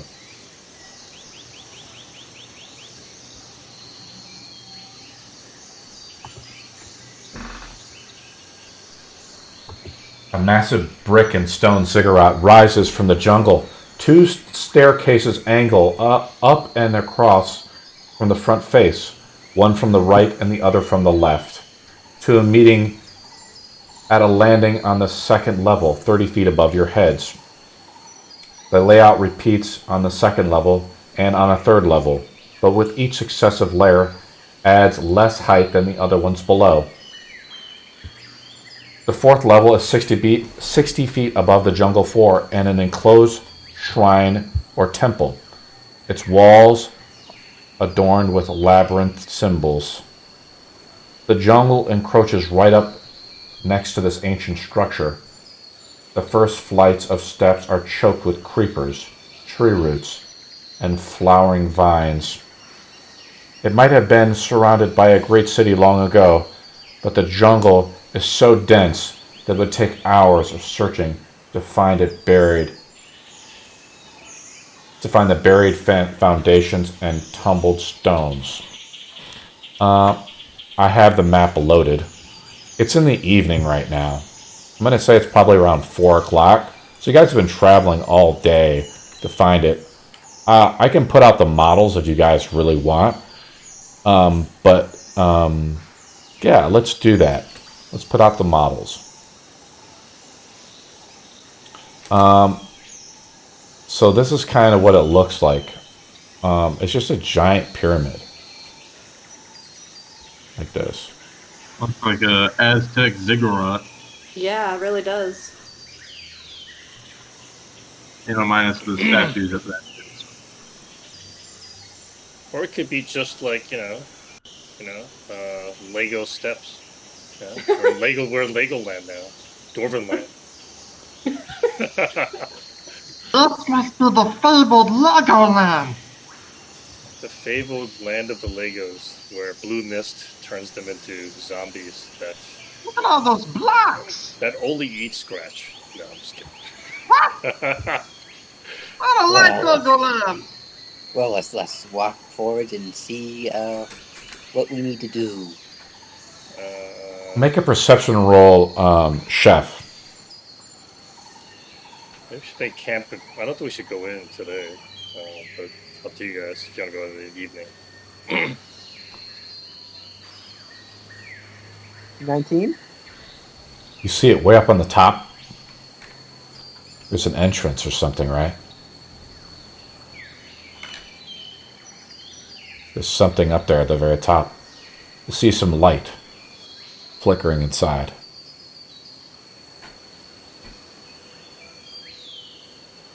Well, At least Zaka didn't lie to you about this place. But remember what she said about it.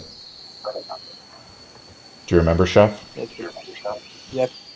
It only allows like good people or something like that, right? I don't know. She said some stuff to you before she abandoned you. That's why I need to take notes, like I sometimes do. I do take notes. Just sometimes I need to zone out. What a day. What do you guys do?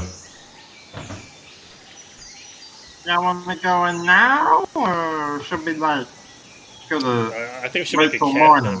Yeah, I think we should make a camp and go in the morning. It's up to you guys, though. You guys want to set up camp right out here? Idea. What time of day is it right now? It's right now about 4 o'clock. Yeah, let's do it.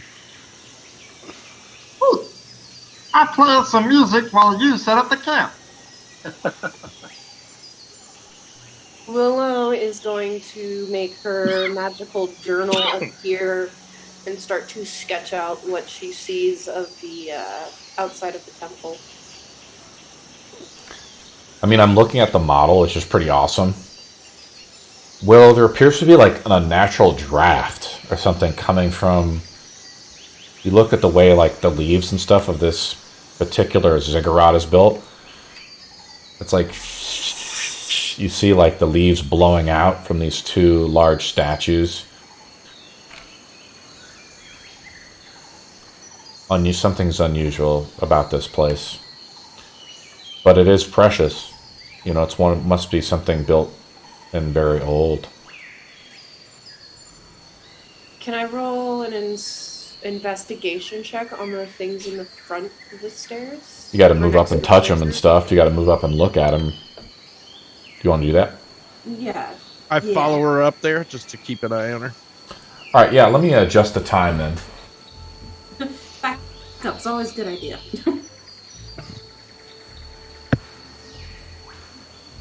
I think today is the 15th. And I'm going to say it's 4:10.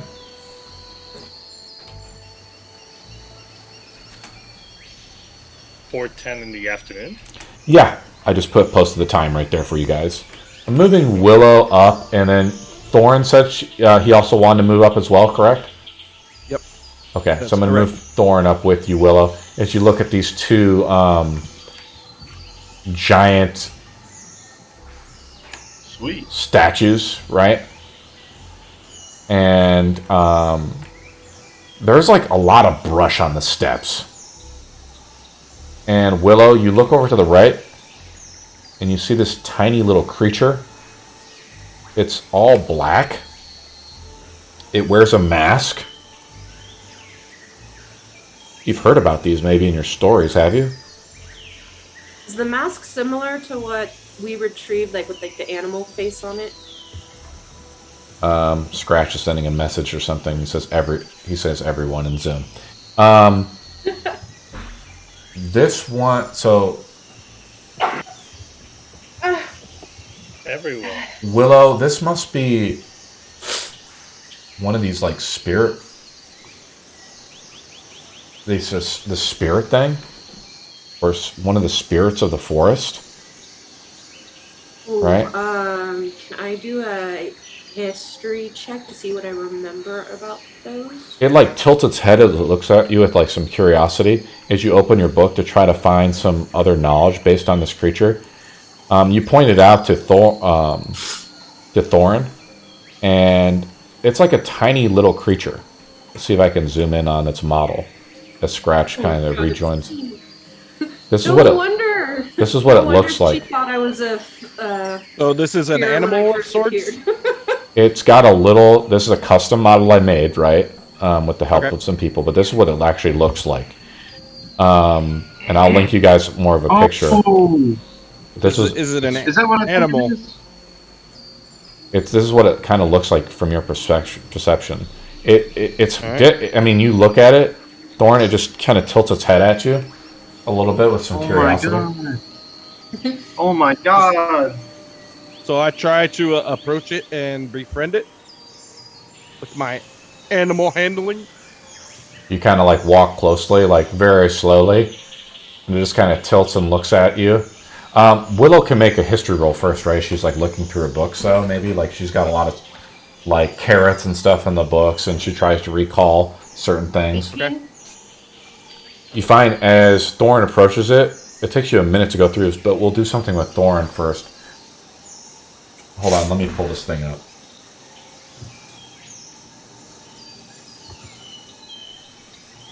explains why she thought I was a spirit of the forest when I first joined the party.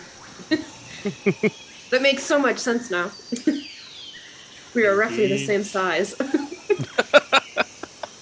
If this is what I think it is, we're going to be in for a treat. It looks back at you. What do you do?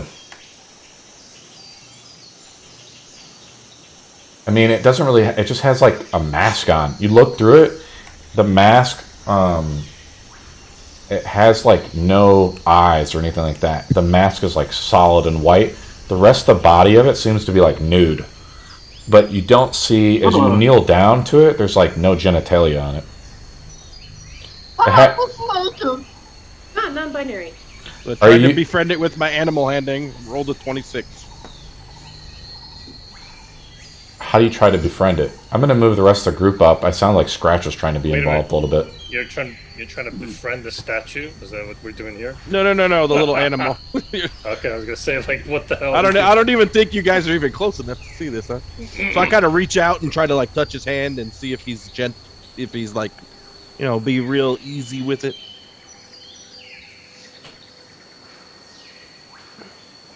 He like just lifts his hand up. He's got like these little tiny, right? Like teeny tiny things. Like teeny tiny. They must be like less than a ring finger for you, even though they fit around its wrist. Right. They're made of gold. They're made of pure gold. And it looks at you, and as you try to like touch it and stuff like that, you see this this creature, and as soon as you're done talking to it, Willow, Willow kind of finds it in the book, and it looks at you, and it doesn't have like any facial emotions to like gesture or get any sense of it. There's no mouth, so it can't like bite you or anything like that, right? Right. But it just, you see it like, it looks up towards the top of the stairway, and it just kind of like gestures kind of like with its head, and it like seemingly like just walks away into the brush. What do you do on the stairway? I'm gonna fall back. Okay, you fall back to Willow. Yeah, to Willow. Willow, and just like that was interesting. So that just happened. Wait a minute, you sat on I didn't Willow? see any eyes or mouth, or it was hard to make out anything. It did have gold on him though. It's very interesting.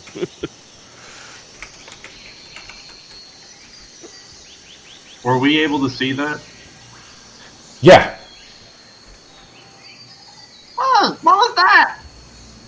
This is about my size.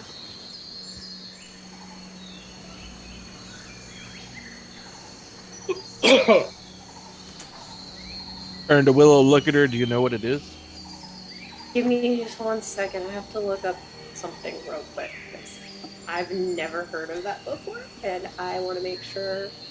Oh my god, it is what I thought it was. I just linked you a picture in the Discord of kind of the size and what they look like, kind of thing. It's teeny tiny. I know what they are. I can insert them in Icewind Dale. Thorne, you see like just movement into the brush as it like this thick vines and stuff begin to encapsulate most of the stairs on the way up there, right past these two large statues.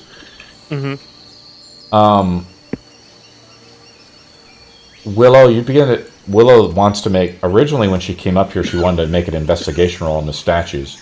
Why don't you do so, Willow? I think we should grab those creatures and eat them. Have Chef. That would be a better. Oh! That's a 13 for investigation.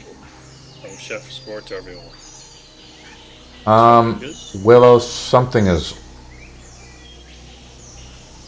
odd about this. The way you're looking at the ruins and stuff like that. The way you feel the breeze coming from one direction. You look around to the rest of the canopy, though. Something is just off.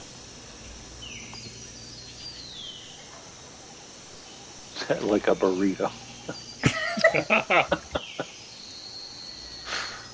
Can we see how close we are now? Can we see into this little where the wind is coming from? Can we see anything?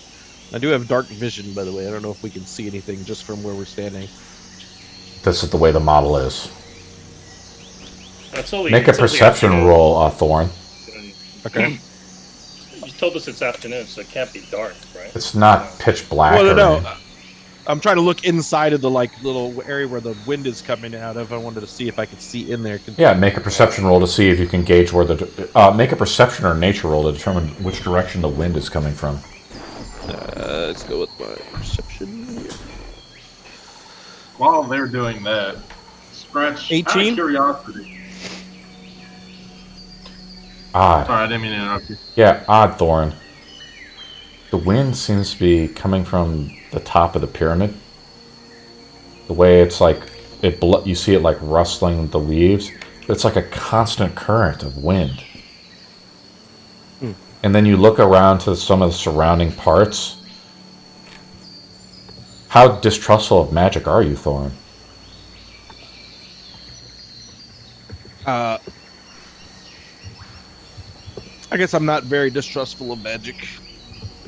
Something magical is happening here. I'm intrigued by it, but You remember the group told you how they even figured out about this place?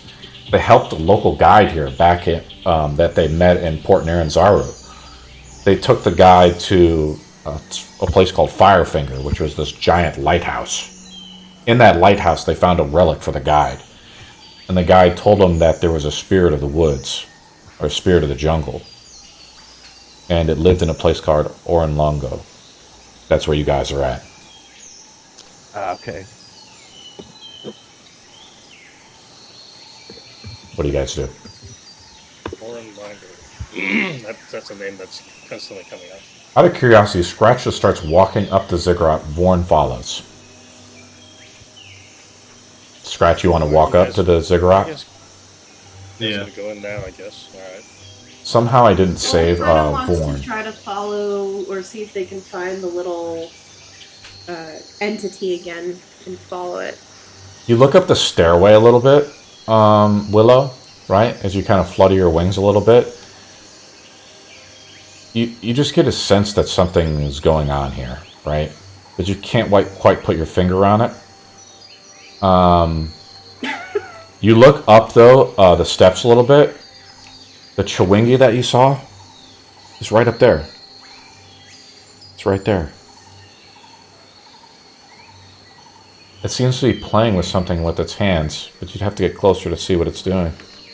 I think Willow is going to get closer and just kind of hover above the stairs within a distance of it. So that way she's not spooking it, but it's enough for it to be aware that she's there. You follow closely next to Scratch as Scratch starts slowly moving up the through this brush. Scratch, you take 5 feet into this brush. You cut your foot a little bit on some thorn. I mean, your skin is pretty tough for being a dragon, a kobold, part dragonborn. Willow is slowly following behind you as you guys are trying to move through this. You take 1 point of piercing damage, Scratch. Vorn is behind you, I'm assuming, or you want Vorn in front of you? Actually, learning from Pain, Scratch is actually going to get up on Thorne and have him walk in his stead. So you want to get on top of Vorn? Yeah. Okay. And Vorn can walk for him because Vorn probably won't get hurt by thorns. Willow, you see Vorn. I don't have the model out for Vorn because I'm. No, you're good. Let me pull him out again. Give me 1 second. For some reason, I just didn't have him saved over. There we go. This is what happens though. Strange, Willow. Vorn kind of lifts and puts Scratch on the shoulder, and as Vorn takes 1 step forward,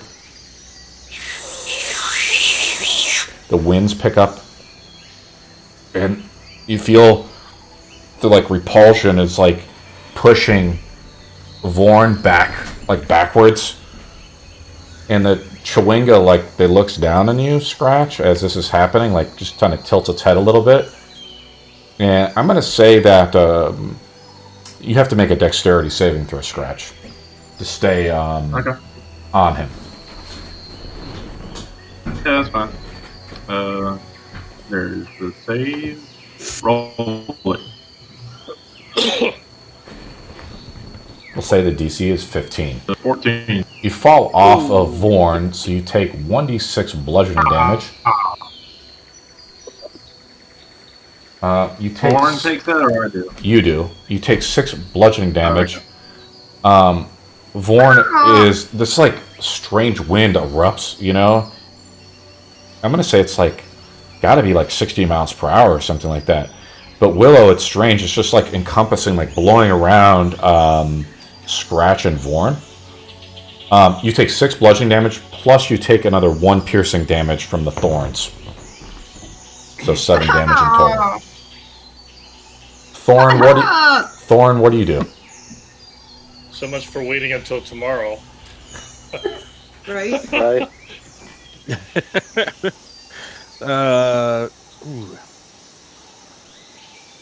Thorne looks down and says, "Shall we try again, Master?" Yeah, let's do it again. Get hit again. Oh no, that kind of hurt. What do you do, Willow? I just look at Willow for direction. Like she seems to know what she's doing. I don't. My confidence says otherwise. There's tangles. You look down at Thorne's feet, Willow, and it was just like a moment ago he just stepped into this, right? You see the vines begin to like move all around his feet, and the brush is like very thick, and there's creepers that cover all across the steps. Okay. I think what Willow's gonna do is she's going to tell Scratch to get Thorne off the stairs. Because I think it's the protection of the temple. Or the... Yeah. Yes, Master. Clearly does not like Thorne. What was that movie with the killer plants on the Inca temple? The ruins. The ruins, that's it. Yeah, it's the ruins plant. Okay, Thorne. Scratch likes you. And then she's going to fly ahead of Scratch and try to see what the thing is playing with. To see if that might be a clue as to how to get past. You try to fly up there? Yeah, slowly, but like not like again, just like non-threateningly, just like try to see what it's playing with. Scratch, are you moving at all? Or are you just staying put? Yeah. He's not gonna go. Is there any way to avoid the thorns, or are they just all over the place? Like the way that the model is, if you look at it, like there's plants and shit all over the stairs. Right. And as Willow begins to fly like above the plants, the wind picks up and Willow's blown all the way back down to the bottom. Okay. So can we see it? Can I see any of these little things flying around or whatever they're doing? You look around to see if things are flying around like any other chewingas or something like that. Make a perception roll, Rune. So can I shoot the burrito, or what's gonna? What the hell? Oh, the chewinga. That's hilarious. You want to shoot the chimichanga? Yeah, the chimichanga. Chalupa. The chalupas? Go look on Discord. I put a chalupa up there. Oh, nice roll. When I don't need it. 23. This chewinga, you see, like, you look to its mask now. It seems to be wearing, like, a Triceratops mask. And it has, like, a, it's very small, but you rolled pretty well, Rune. It has a, Triceratops Mask. Has a Triceratops mask. It Maybe I has should like shoot it. it has like Should a I shoot it? it has a flower in its hand, like a flower petal. Okay. You notice it's like a purple petal of some kind. Hey, Make a nature tell roll. the other guy. Tell the Rune. other guys. Well, make a nature roll, Rune. I have advantage on nature with a -1, so it'll be interesting. Yeah, I mean it's like equivalent to +5, so it's like a +4. Hold on, where am I? Nature. Right click and roll with advantage, buddy. Yeah, I know. Ooh, I did it again. Cool, 18. It's one of these you've seen them around a little bit, and you're like, you look around a little bit too. It's one of these orange and blue, purple orchids. Okay. You see them around the jungle, and this thing is like fiddling around with it a little bit. What do you do? I tell the other guys what's going on, then I ask somebody, should I shoot it? No, don't shoot it. So I tell them about the purple flower petal, the Triceratops Mask. Hey, we should get the one with the Triceratops Mask. It might give us the strength of a Triceratops, you know? Could be a magic. We look They're around. not evil things, right? Should we look around for some of these flowers? Wait, with Chef Spore's background, would he know how to, like, make peace with Orolungas since he has dealt with, like, since his background of being a druid, being with, the mannequin, being with, like, the mushroom people, would he know how to approach Orolungas better? I don't know. You'd have to like get up the steps and talk to it somehow. Yeah. You want to Scratch do is it? gonna go look for more of those flowers. Yeah. Actually, can Willow use her druid craft to instantly make a flower blossom that looks like the flower that petal comes from? I like that, Willow. I think that's a yes, right? But it'll just require. Let's have you make a nature roll. We'll say the DC is 13 to actually conjure the correct orchid from the plant, right? So you have to identify the plant to actually conjure the correct orchid. I like that though, Willow. 13? You pass, just barely. You walk up to like one of these plants down below here, as Rune points out that what the Chewinga is using, and you've seen it before, as I linked the picture there in our Discord of like what the orchid looks like. What type of magic do you cast to conjure this blue orchid? How do you do it? I'm using my cantrip. Oh my god. Sorry. I'm using my cantrip Druidcraft. Yeah, but how do you do it? Like, just define the magic that you use, or describe it with the flavor of it. I first make sure that I've got the Chewinga's attention, and if not, I do that wolf whistle thing when you try to get someone's attention across the room. It looks down at you. Down. I point at one of the plants, and then I just go, magic fingers. The magical fingers. Is it like jazz hands? Jazz hands. The jazz hands. Magic fingers. What's that from? Yes. What's that from? I don't know. That's something like Will Ferrell would say, though, or something like that. It was, oh God, what was the name of the movie? Jazz hands. That's like a Saturday Night Live thing. It's pretty cool. Oh. I'm hitting it on the button. I know I am. I'm getting close. Willow, you have the orchid in your hand. What do you do? I hold it out to try to entice it to come down, or see if it does anything that might help. As you kind of hold it out and you look at it, it kind of doesn't do anything. It just looks down at you from the steps above. The sun in the distance gets lower over the pyramid.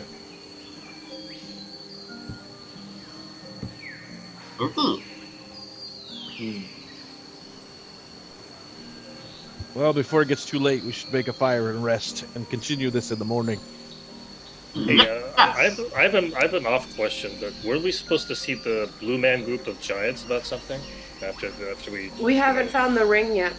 Oh, okay. All right. Oh yeah, that ring. Frost giants in the jungle. Yeah, we met a bunch of frost giants that look like the Blue Man group. I don't trust the giants. We think it's hot. Imagine what they think.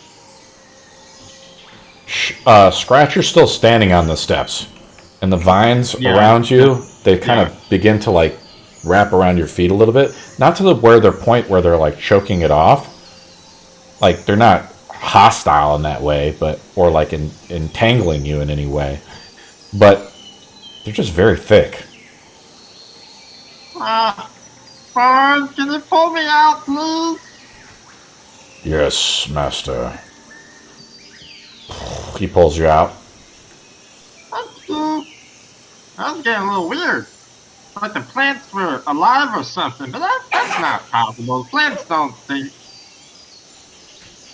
Right? I'm talking to you.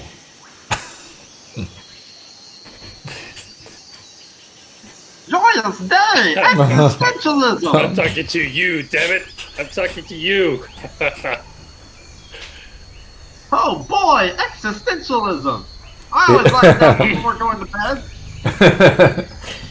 You think about how like you're just like, yeah, this is weird, and then you look over, there's a centaur, a dwarf, a fairy, and a giant fucking robot. It's weirder. This might be the weirdest shit ever. Can I trample the burrito creatures? You want to try to go up the steps and trample them? No, I'm just kidding. Okay. The steps they kept pushing us back, right? Yeah. Well, you do see like there's a step. They're like the steps up here, but then you see like this is like a ziggurat. Like there is ways to maybe climb up here if you want. Okay. I mean, just saying. Yeah, What do you guys we can do? actually climb Are we up. going to sleep or what are we doing, guys? Well, it seems like we want to get into this temple. We want to get those. Let's go Is that in. a torch on the top of the first level there between stairwells? You want to throw a torch up there? No, I'm asking, is that what that is? Where? So on the landing in between the two stairwells, I can't tell what that is. So at the top of this first set of stairs, This thing right on the here? landing. No. Okay, so zoom out so you're looking at the front of it. Up here? And right. Yeah. Is There's that something up there, Willow, but you can't quite see. Well, I know. I have an can't idea. see on the screen either. Wait a second, I have an idea. Something up there. I have an idea. Maybe more chewingas? I have an idea. What's the idea? I'm gonna wild shape and use the semi-robotic entity to gain 16 extra temporary hit points. What do you want to wild shape into? No, I'm activating my A mushroom. skunk. Oh, this is your, okay, cool. Okay, your circle of spores thing. Okay. So, like, and I will like respectfully walk, since we know a nature god is there, like respectfully walk and respect the bushery like up front there on the stairs, and like respectfully walk up and treat the land with respect. You try to respect it. How? Carefully pushing it aside, making sure that I'm not hurting the land. Sure. It's pretty difficult terrain. Like as you move up, like I'm going to say you move up to here, right? It's really thick. It's kind of where you saw Scratch end up, right? And you've given yourself some temporary HP, right? Mm-hmm. You see the thorns are getting thicker and thicker. And you look over to the right and the Chewinga looks over at you, with the Triceratops Mask. You continue? I would continue and try to like offer the Chewinga something shiny. I'm going to move you Some here food. then. Right? Yeah, I'll offer it some food too. You go through 5 temporary hit points as the thorns begin to scratch. Actually, it's 10. 10 temporary hit points. As you try to reach out with some food. It scratches away a lot of this excess mushroom stuff that you have on you. What else do you do? You're almost close enough to the Chewinga. I would go down and like You have to speak up, Chef. You're a little muffled. sorry. I would speak the druid language and be like, I mean no harm, and I would like spawn some mushrooms and be like, I am a friend.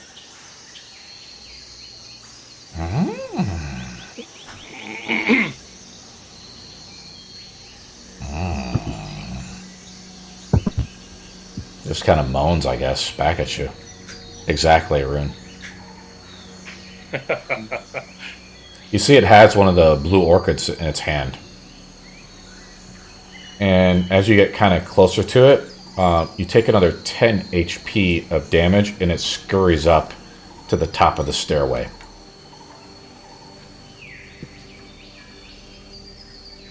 And it seems to like, it's kind of strange because you're like getting cut to shreds at this point by like essentially like dozens and dozens of thorns.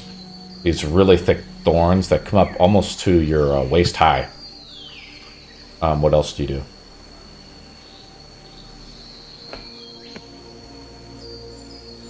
You guys look over at Chef. He's like halfway up the steps.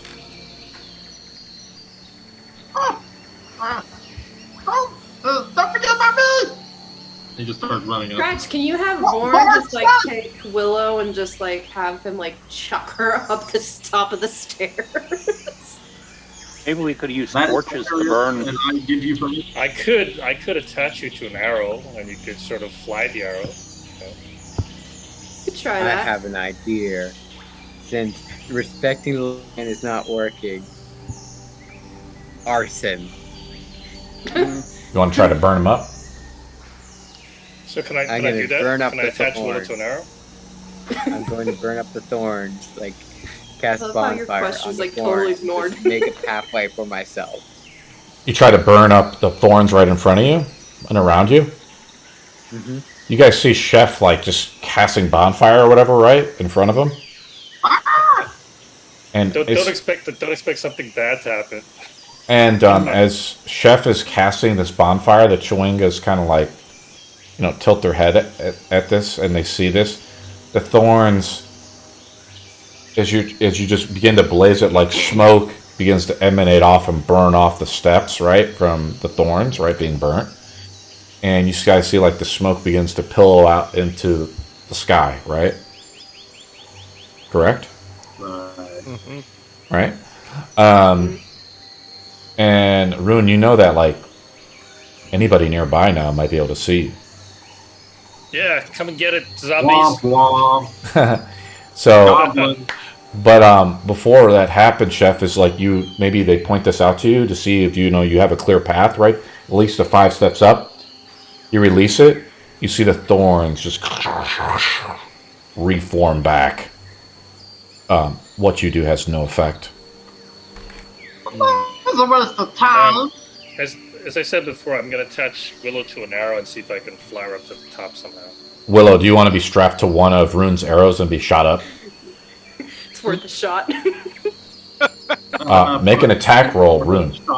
Yeah, I'm gonna make sure I hit one of the burritos. No, I'm just kidding. I'm just gonna fire. Make an attack just roll. a regular Rune. attack, regular attack roll. Yeah, it's a longbow attack. Don't roll Okay, a 1. I don't know what I'm aiming. All right.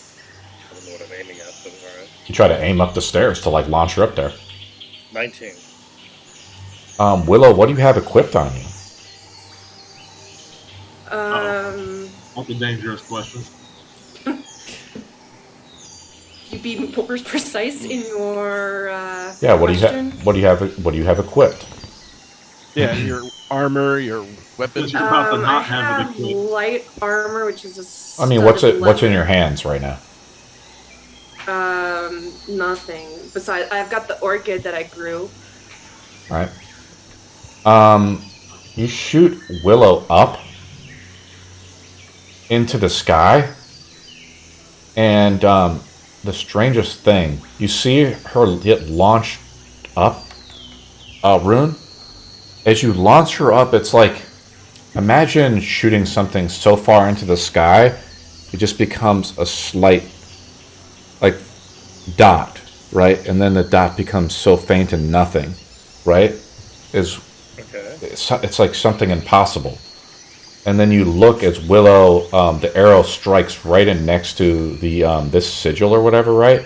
And the arrow sticks right in there, and Willow's like connected out into, like, you hear the pring, you hear the wood, vibrate as it slams into the thing. Wonderful shot. The shot was true, and you saw it like go up, into the sky. And then it lands like right next to you. Something is wrong. Oh, sorry, the arrow lands right next to me, is that what you said? Yeah, it's like, what the fuck? It So like where's went Willow? in and came back out. Where's Willow then? Willow is connected to the arrow, but she's tied next to it, and she's connected into this like pillar or whatever, and she's giggling to death. You know what? Mission success, Rune. I'm gonna be risky and step up even further then. Okay, you take a step forward. You take another 10 hit points of... Let me just double check here. Chef just keeps going at it, man. Chef's gonna die to thorn damage. Yeah. You take another 10 slashing damage So as you take another step up. The Chewing up there reaches his hand out, trying to like grab you in a way. Sorry about that. So what I'm gonna do is that I'm going to activate my mushrooms again. Okay. Get a Mark wild the ability. shape again. Yeah. Add another 16 to my temporary health. Yeah, sure. And then walk up forward again. Remember, temporary HP does not stack. I know. Okay. You walk up again another 10 feet. You take another 10 slashing damage, right? Yep. But you touch the Chewinga's hand, and you make yourself up to this second floor, right? The second thing here. And you guys look down, and you guys see Chef is up there.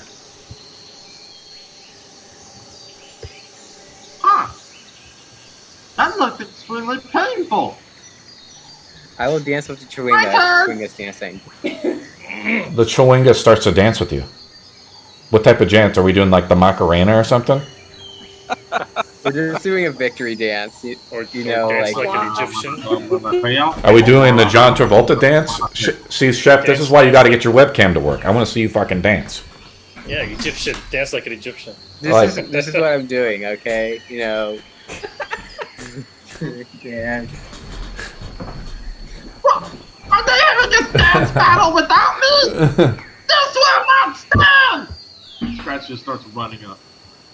He starts running up, Scratch. Yeah, he has his bagpipes out. He has his bagpipes out now, though.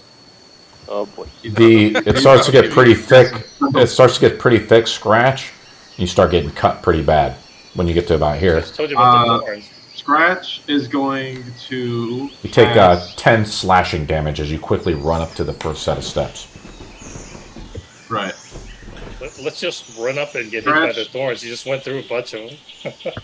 Scratch is going to cast Healing Word at second level on himself. Okay, roll it up. He's saying over and over again, I can do it, I can do it, I can do it, I can do it. Okay, roll it up.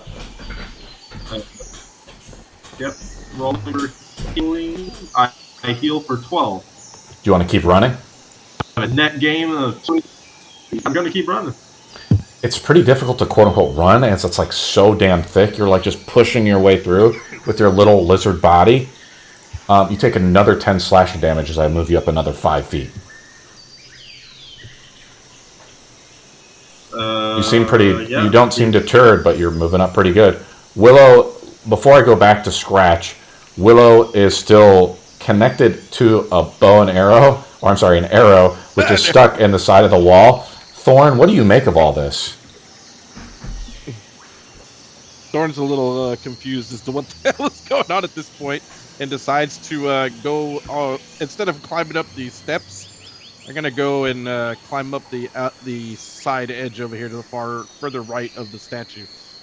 See if I can climb up and avoid the thorns. You want to climb up over here? Okay. Yeah, that's fine.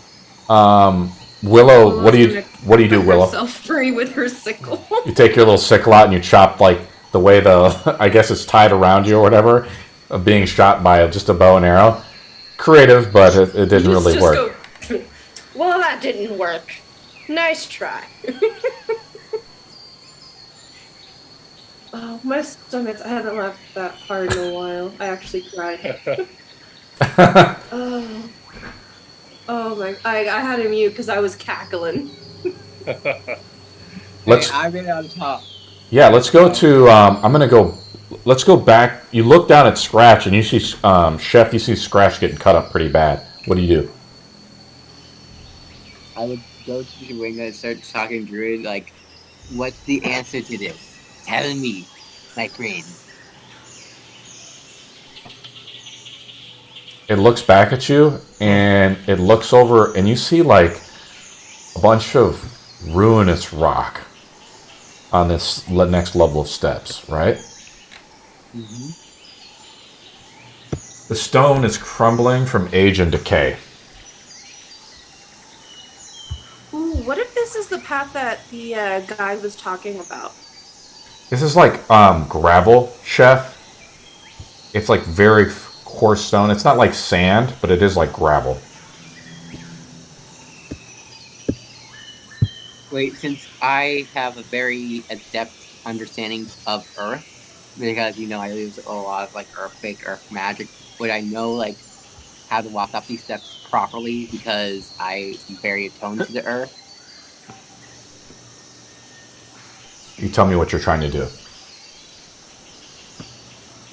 Like, try to see, like, with my nature of, like, understanding, like, how Earth works, like, if I go up the steps, like, without, like, falling under or falling behind, because of my background being, like, an Earth druid that, like... You walk up to the gravel, you look at it,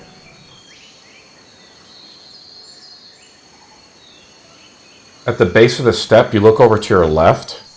Right here, you see another Chewinga. This one looks a little different, but I like how I also have the model of it. It's pretty cool. It's another cool looking Chewinga. Mm-hmm. I will also wave and say hello in the druid language. The mask looks like a chameleon's head.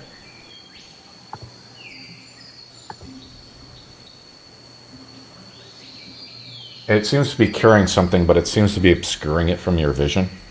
Like it's holding it behind its back. And next to it is like a bunny or something. Like somehow some more wildlife has made it up the steps. Weird. What do you do? I would probably mimic that Chewinga, what he's doing, but I would hide like a good berry behind my back and see if he wants to trade. Take a good berry, and then you try to do something. I'm going to go back to, let's go back to Thorne. Thorne, you make one step up here, right? Mm-hmm. And as you put your foot up there, right? Yep. It's like you're putting your foot right back down on the same floor. Right? It's kind of like you're like, this is wrong. And you take another step, right? And you try to climb up and put your step on there. As like you put your step up, imagine trying to climb some stairs. And every time you put your foot on that stair, you're back at the bottom of the stairs. But it's like you feel the body move. You feel your motion of the body. Like you're moving. Up, but I'm not moving. Right. Sounds like something out of an episode of Warehouse 13. Right. The Naztec stair climber. So, is there a way to avoid those thorns going out? That's a better question.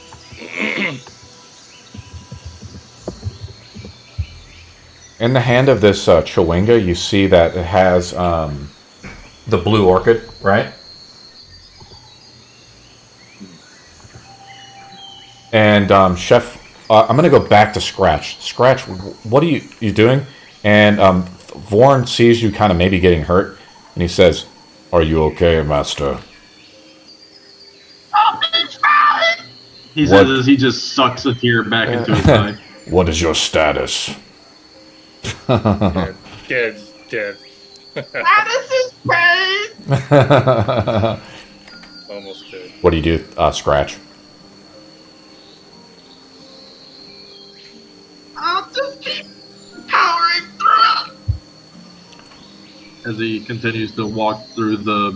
This is the equivalent of walking on Legos. Yeah, exactly. You take another 10 slashing damage as you move up another 5 feet. It's being cut like your whole body, like all your legs are being slashed by like, dozens of these razor sharp thorns. And you look back on the path that you came from, it's like you weren't even there almost. Like, it either grows back with, you saw like the singe marks of even where Chef was burning right here. There's no even resemblance of anything he did was there. Scratch just kind of... Do you want to keep pushing forward? Yeah, he's going to slap both sides of his face. He's going to encourage himself with healing word once again. Real quick. Okay. Heals for another 12 HP. 12, sure. Do you want to keep moving up? Alright. Yep.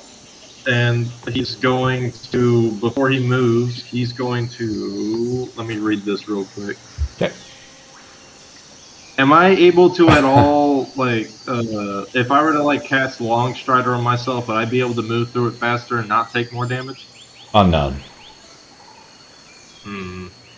I'm thinking, like, you keep an emphasis on that 5 feet, take 10 damage, so I'm not going to risk that.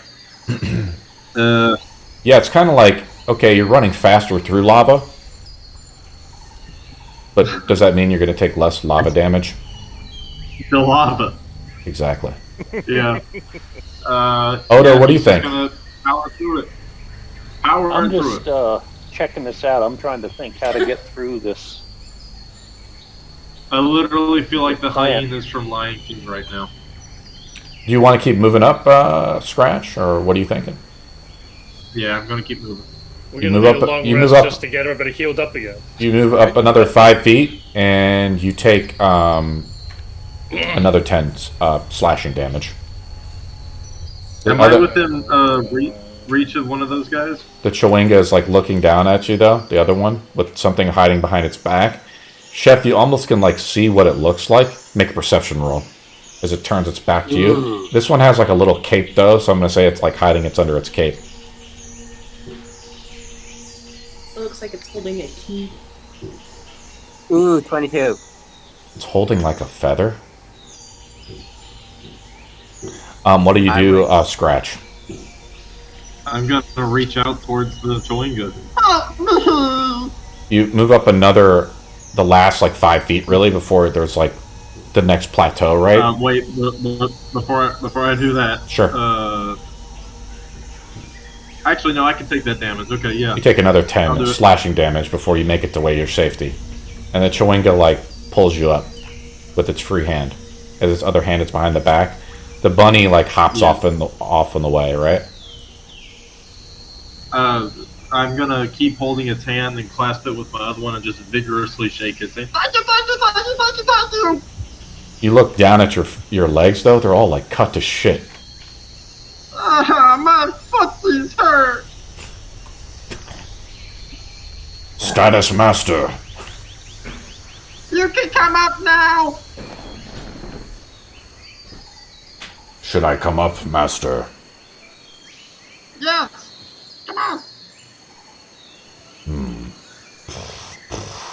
Slowly, Thorne kind of walks up there, right? As it listens to you, right? Now, Thorne, like, regenerates, right? So it's slowly moving up, right? And as it moves up, to the top. He does take the slashing damage, but Vorn makes it all the way up. I am here, master. Good job, Warren. Do you understand? Thank you. It does make it up there. Yeah. The scratches on Vorn's legs begin to, heal over. What do you do, Rune? I was flying for a bit. I saw that. You did a takeoff. You shot yourself out of your own arrow there. Hey, we're basically just taking damage getting up there. We're gonna have to take a long rest just to get healed. It's kind of silly. I want to ask. Can I ask Willow if she has any more of those flowers? I mean, I'd have to do another cantrip for it. I want to see if just holding the flower in my hand and walking up through the thorns, maybe this, has something to do with why that creature made it through without any issues. That'd be awfully convenient. Just hand you the one that I've been holding. All right, I take it and try to walk up and see if it does anything to affect. Okay, here comes more damage. As Thorne, asks for this like strange, blue orchid that Willow is able to conjure out from one of the flower petals down below. With her knowledge of nature and just observation, I guess. Thorne, you walk through. What's the big deal? Thorne takes no damage as he walks up. Oh, the flower is the answer. Oh my god. Awesome job, Thorne. So Willow's gonna turn to another little bunch of flowers, and she's gonna. When I get to the top, I do it like a magic little fingers, and then just hands them to everybody else, and goes like, "This is bullshit." So you Scratches is crying his eyes out right now. Willow is pissed. So the dwarf completed the walk much more efficiently than Mr. Scratch and Spore, who decided to take off. Willow is pissed. She is like grumbling under her breath, sounding like a sailor, just like cussing everything. Well, you're supposed to be the smart one in the group, okay? I have a goblin brain. Cling, cling, cling, cling, cling. Why do you make my feet feel better, please? Oh, boo-hoo, I solved the next puzzle. I'm So not he has a feather. happy. Do we have This to one take the has a feather from him? You try to get to. What do you guys do? I'm gonna offer the. Yeah, that was seriously. I'm gonna offer the guy with the feather the flower that I have. See if he'll trade it with me for the feather. Yeah, make your animal handling roll that you like to use. I like that. All right. These things don't seem to be talking at all. I know I was trying to grunt with them before, but they really don't even have like vocal cords or anything like that. Like they're just like solid things. 16. It trades you the feather for the orchid. I go ahead and take the feather and I attempt to walk up the next set of Wait! stairs. Before you go up, can I see the feather? Sure. I let Willow inspect the feather. Do you recognize what kind of bird this might be from? It's a nature roll if you want to identify the bird.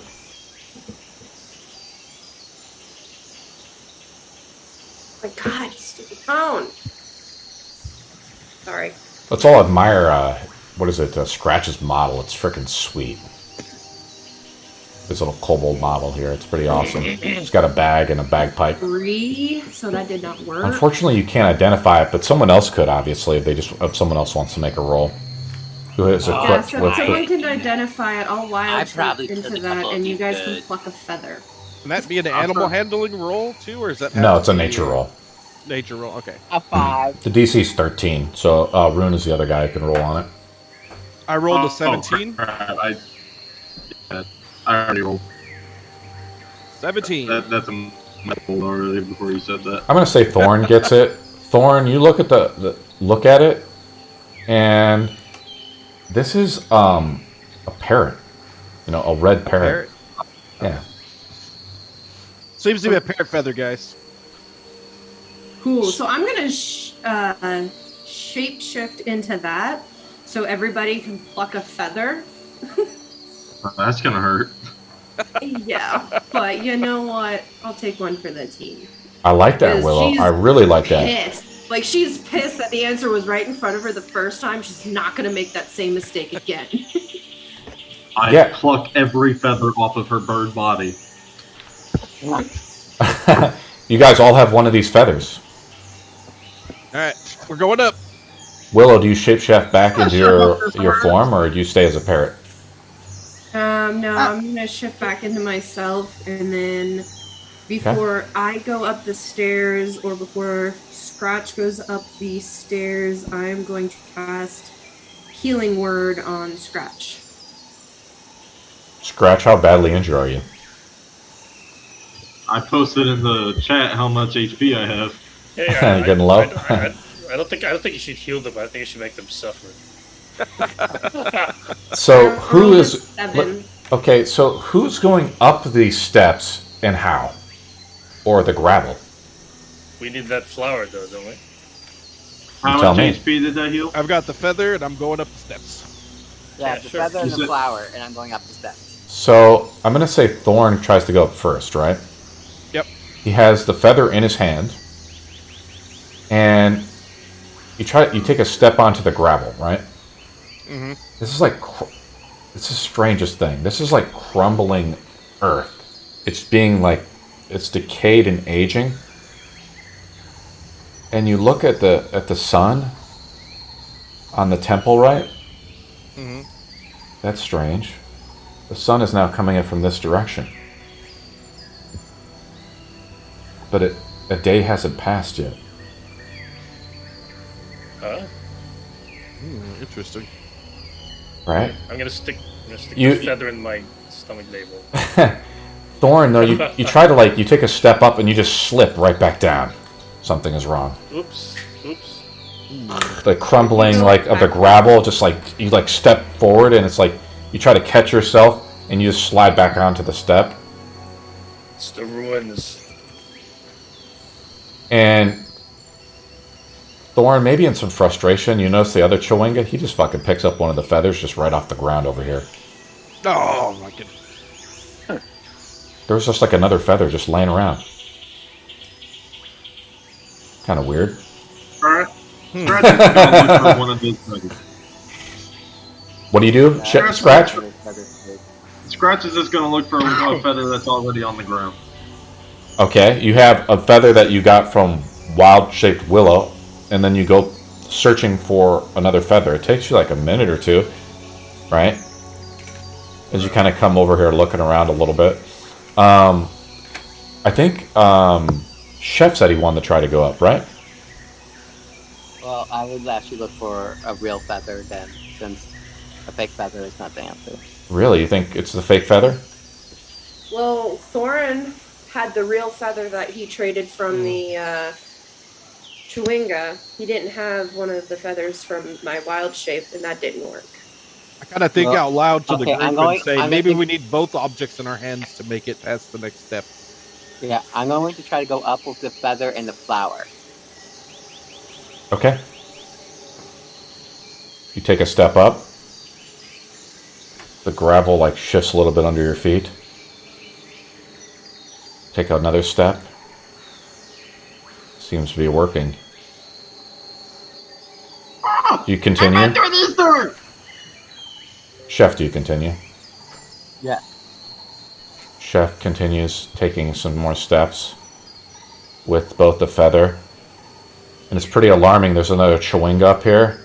And you look ahead, there's like a bunch of fucking snakes. And they all start hissing at you as you get close to the top. What do you guys do? I run up there after Chef. him, mimicking what he did. I With the can feather in perfect, one hand, flower in the other.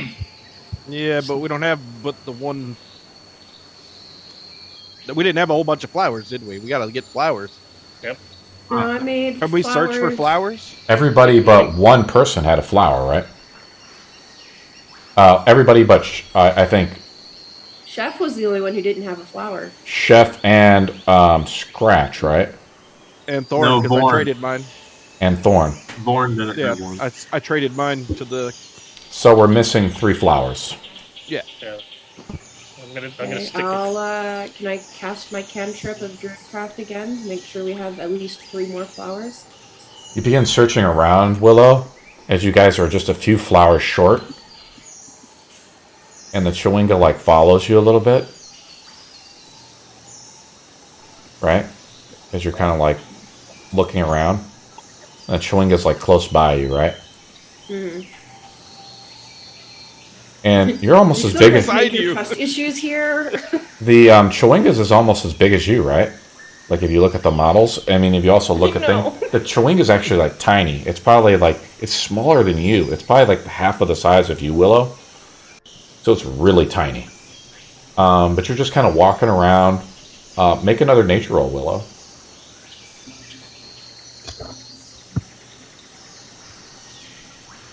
Odo, what are you thinking? I'm thinking of going up the steps with the flower. It's not...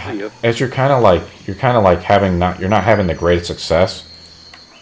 The Chewinga with the Triceratops, mask looks at you and points out like one of the things here and kind of helps you out a little bit. And you cast it. Roll a d6 to determine how many of these roses the orchids that you get. 6. You find you already have it, so you're able to walk up successfully, Odo. And once you get to the top, Odo, all the snakes start hissing at you. Kill them and eat them. Why did it have to be snakes? I'm going to move everybody that has one up there. Yeah, snakes are good for stamina. We should eat it. Kill me. For stamina. The robot, the Thorne does as well, right? Thorne gets up there as well. Okay. Willow gets enough to get everybody up there, right? Right. Well, but wait. Don't move Sure. your Sorry, what do you want to do? No, you're good. Before she goes up the stairs, I was just gonna have her like attack the thing with like a giant hug, like going thank you. You're gonna attack the snakes? I like that, Oh my Willow. God, you're so cute. Attack the snakes. No. What does the Chewinga have? That might be the answer. Trust the Chewingas. Look at the Chewinga over there. What does he have? They sure helped you with those thorns, buddy. Okay, let me take a look real quick, Willow. Something happens. Something happens. I gotta I find don't it. think you're supposed to touch a Chewinga. Yeah, I think I pissed it off like a cat. I got Indiana so Jones goes on there. It's less of that and more like you're not supposed to touch the elf on the shelf. Elf on the shelf. Elf on the shelf. That's a nice rhyme. That's a nice rhyme. Okay, here it is. This is sort of an unusual thing. Roll a... I'm going to just say roll a d20, Willow. And higher is better. 12.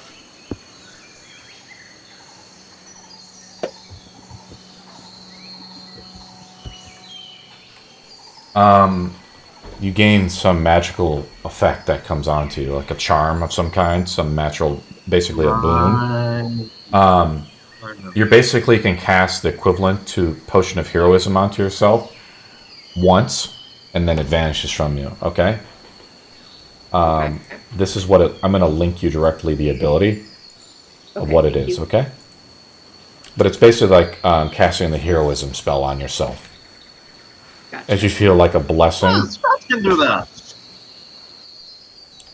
And then you see the Chewinga like jump into the rubble as you hug it. And it's strange, Willow. It like, does it turn into the rocks? It like either disguises itself so well or enters the rock or something like that. And you remember reading about it in your book, right? Cool ass shit. You remember reading about these creatures, right? About how they could like become things, right? Or imbue themselves in things. Everybody makes it up to the next layer of steps, right? Because everybody gets the stuff from Willow, and the snakes start hissing at you. What do you guys do? Look at the last Chewinga. Ah! Yeah, look at the Chewinga first before we do anything. The other Chewinga's up here, right? Yeah. It looks back What does at he have you. in his hand? He has nothing in his hand. Uh-oh.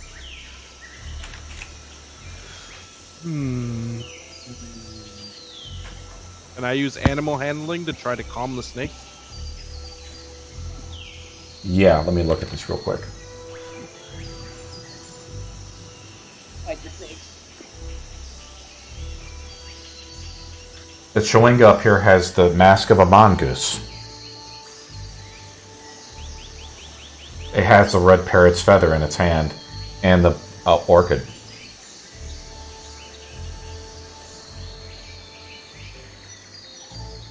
As you get up to the snake, Thorne, you try to calm it.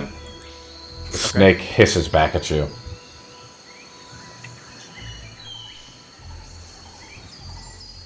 Ooh. 10. There are holes on the sides of the stone. Okay, so there's how the snakes is what's happening. I guess this is kind of how it works. There's holes here, Uh-huh. and snakes are coming out of the holes onto these steps. They don't go any further than the steps. They're just all across these steps. If I mean, they probably, it looks a lot more like this, right? There's a lot more snakes, like swarms of snakes, right? Can you zoom out of the temple again? So we need to be nimble like a mongoose. What are the things Or we- there on the corner? You see this Chewinga come up? Mm-hmm. It comes up and takes like a stick, like a small like stick. Uh-huh. Keep going. Go These for it. snakes are not giant snakes, okay? They range They're from small like ones. they're like gardener snakes. These are like a swarm of snakes.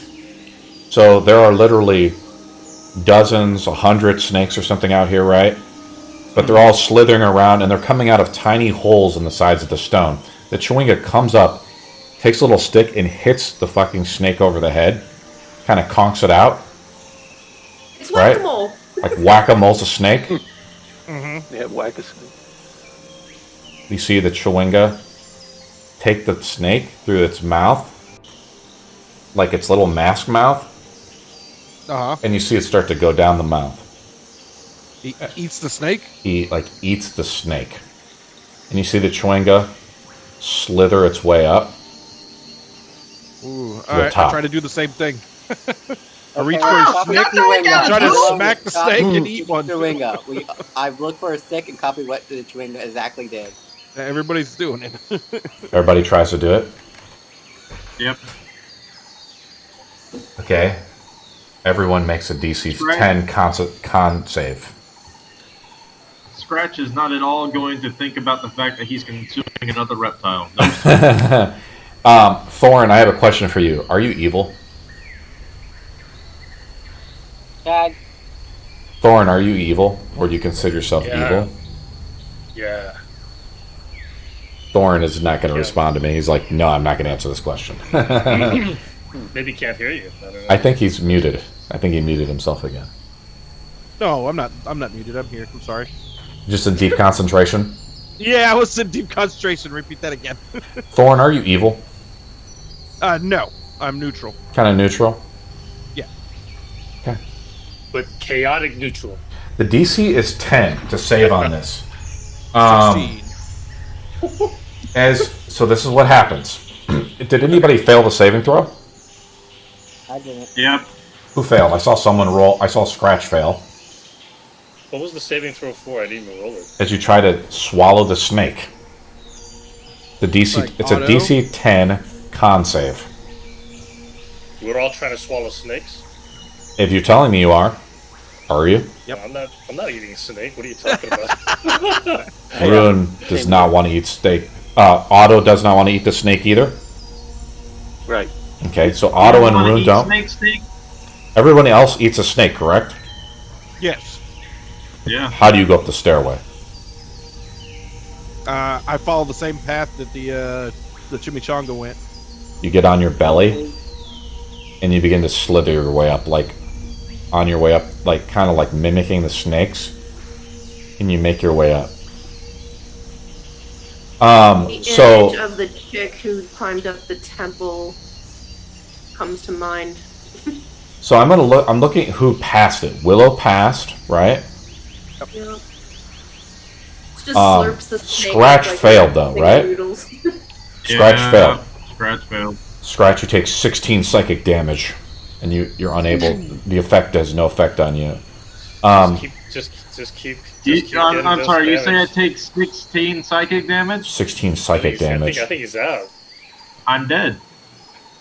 Did you guys slither up? You got a snake nightmare. Thorne is like, he's like, Master, what do you guys do? You see this? Thank God, Odo, you didn't go up after all. It's Scratch eats a snake and begins convulsing into seizures.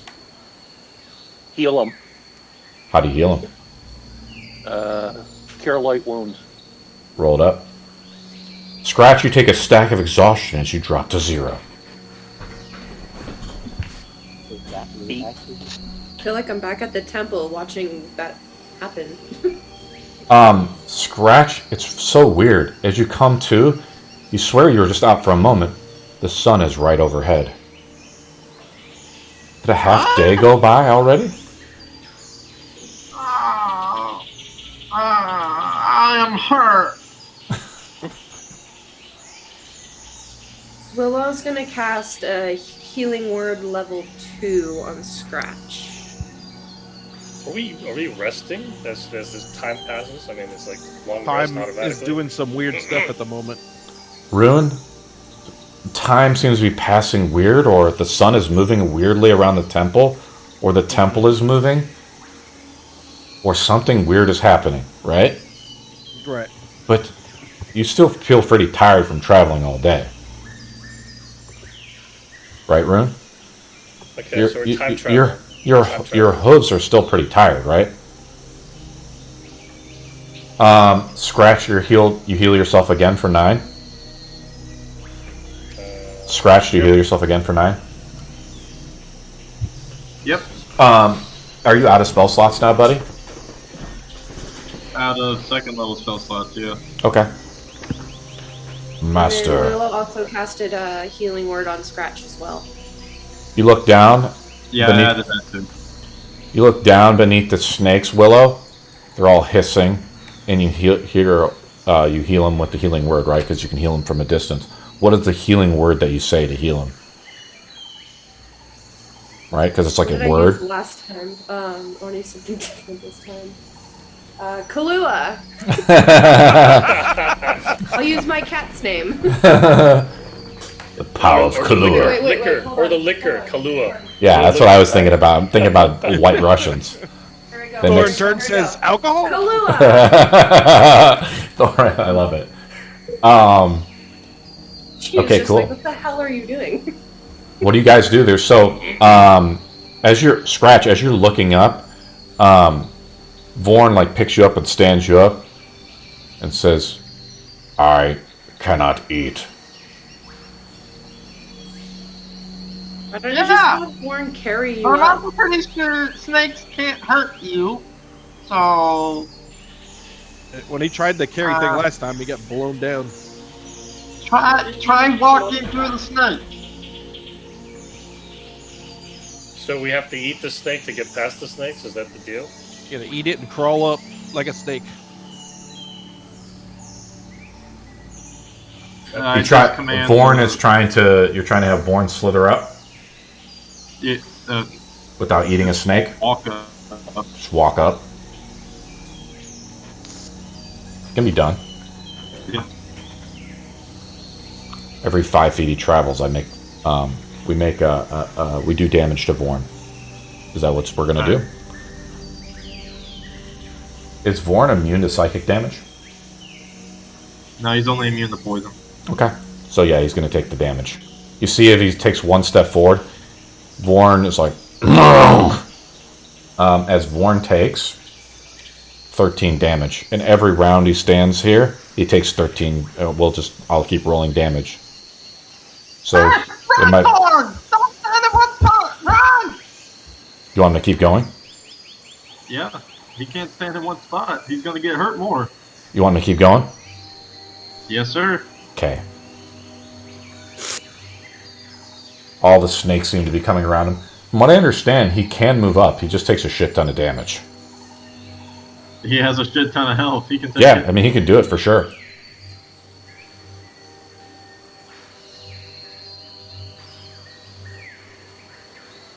Thorne is badly damaged, but I'm just going to say he makes it up there, and in a few rounds he regenerates, right? Yeah. I am...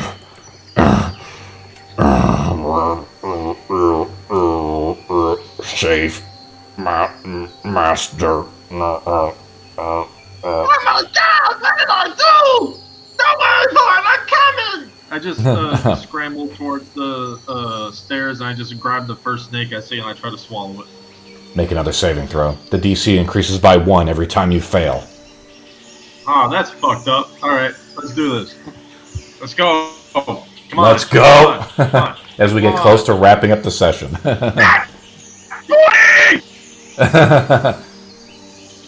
You slither your way up, you make it up there successfully, Scratch.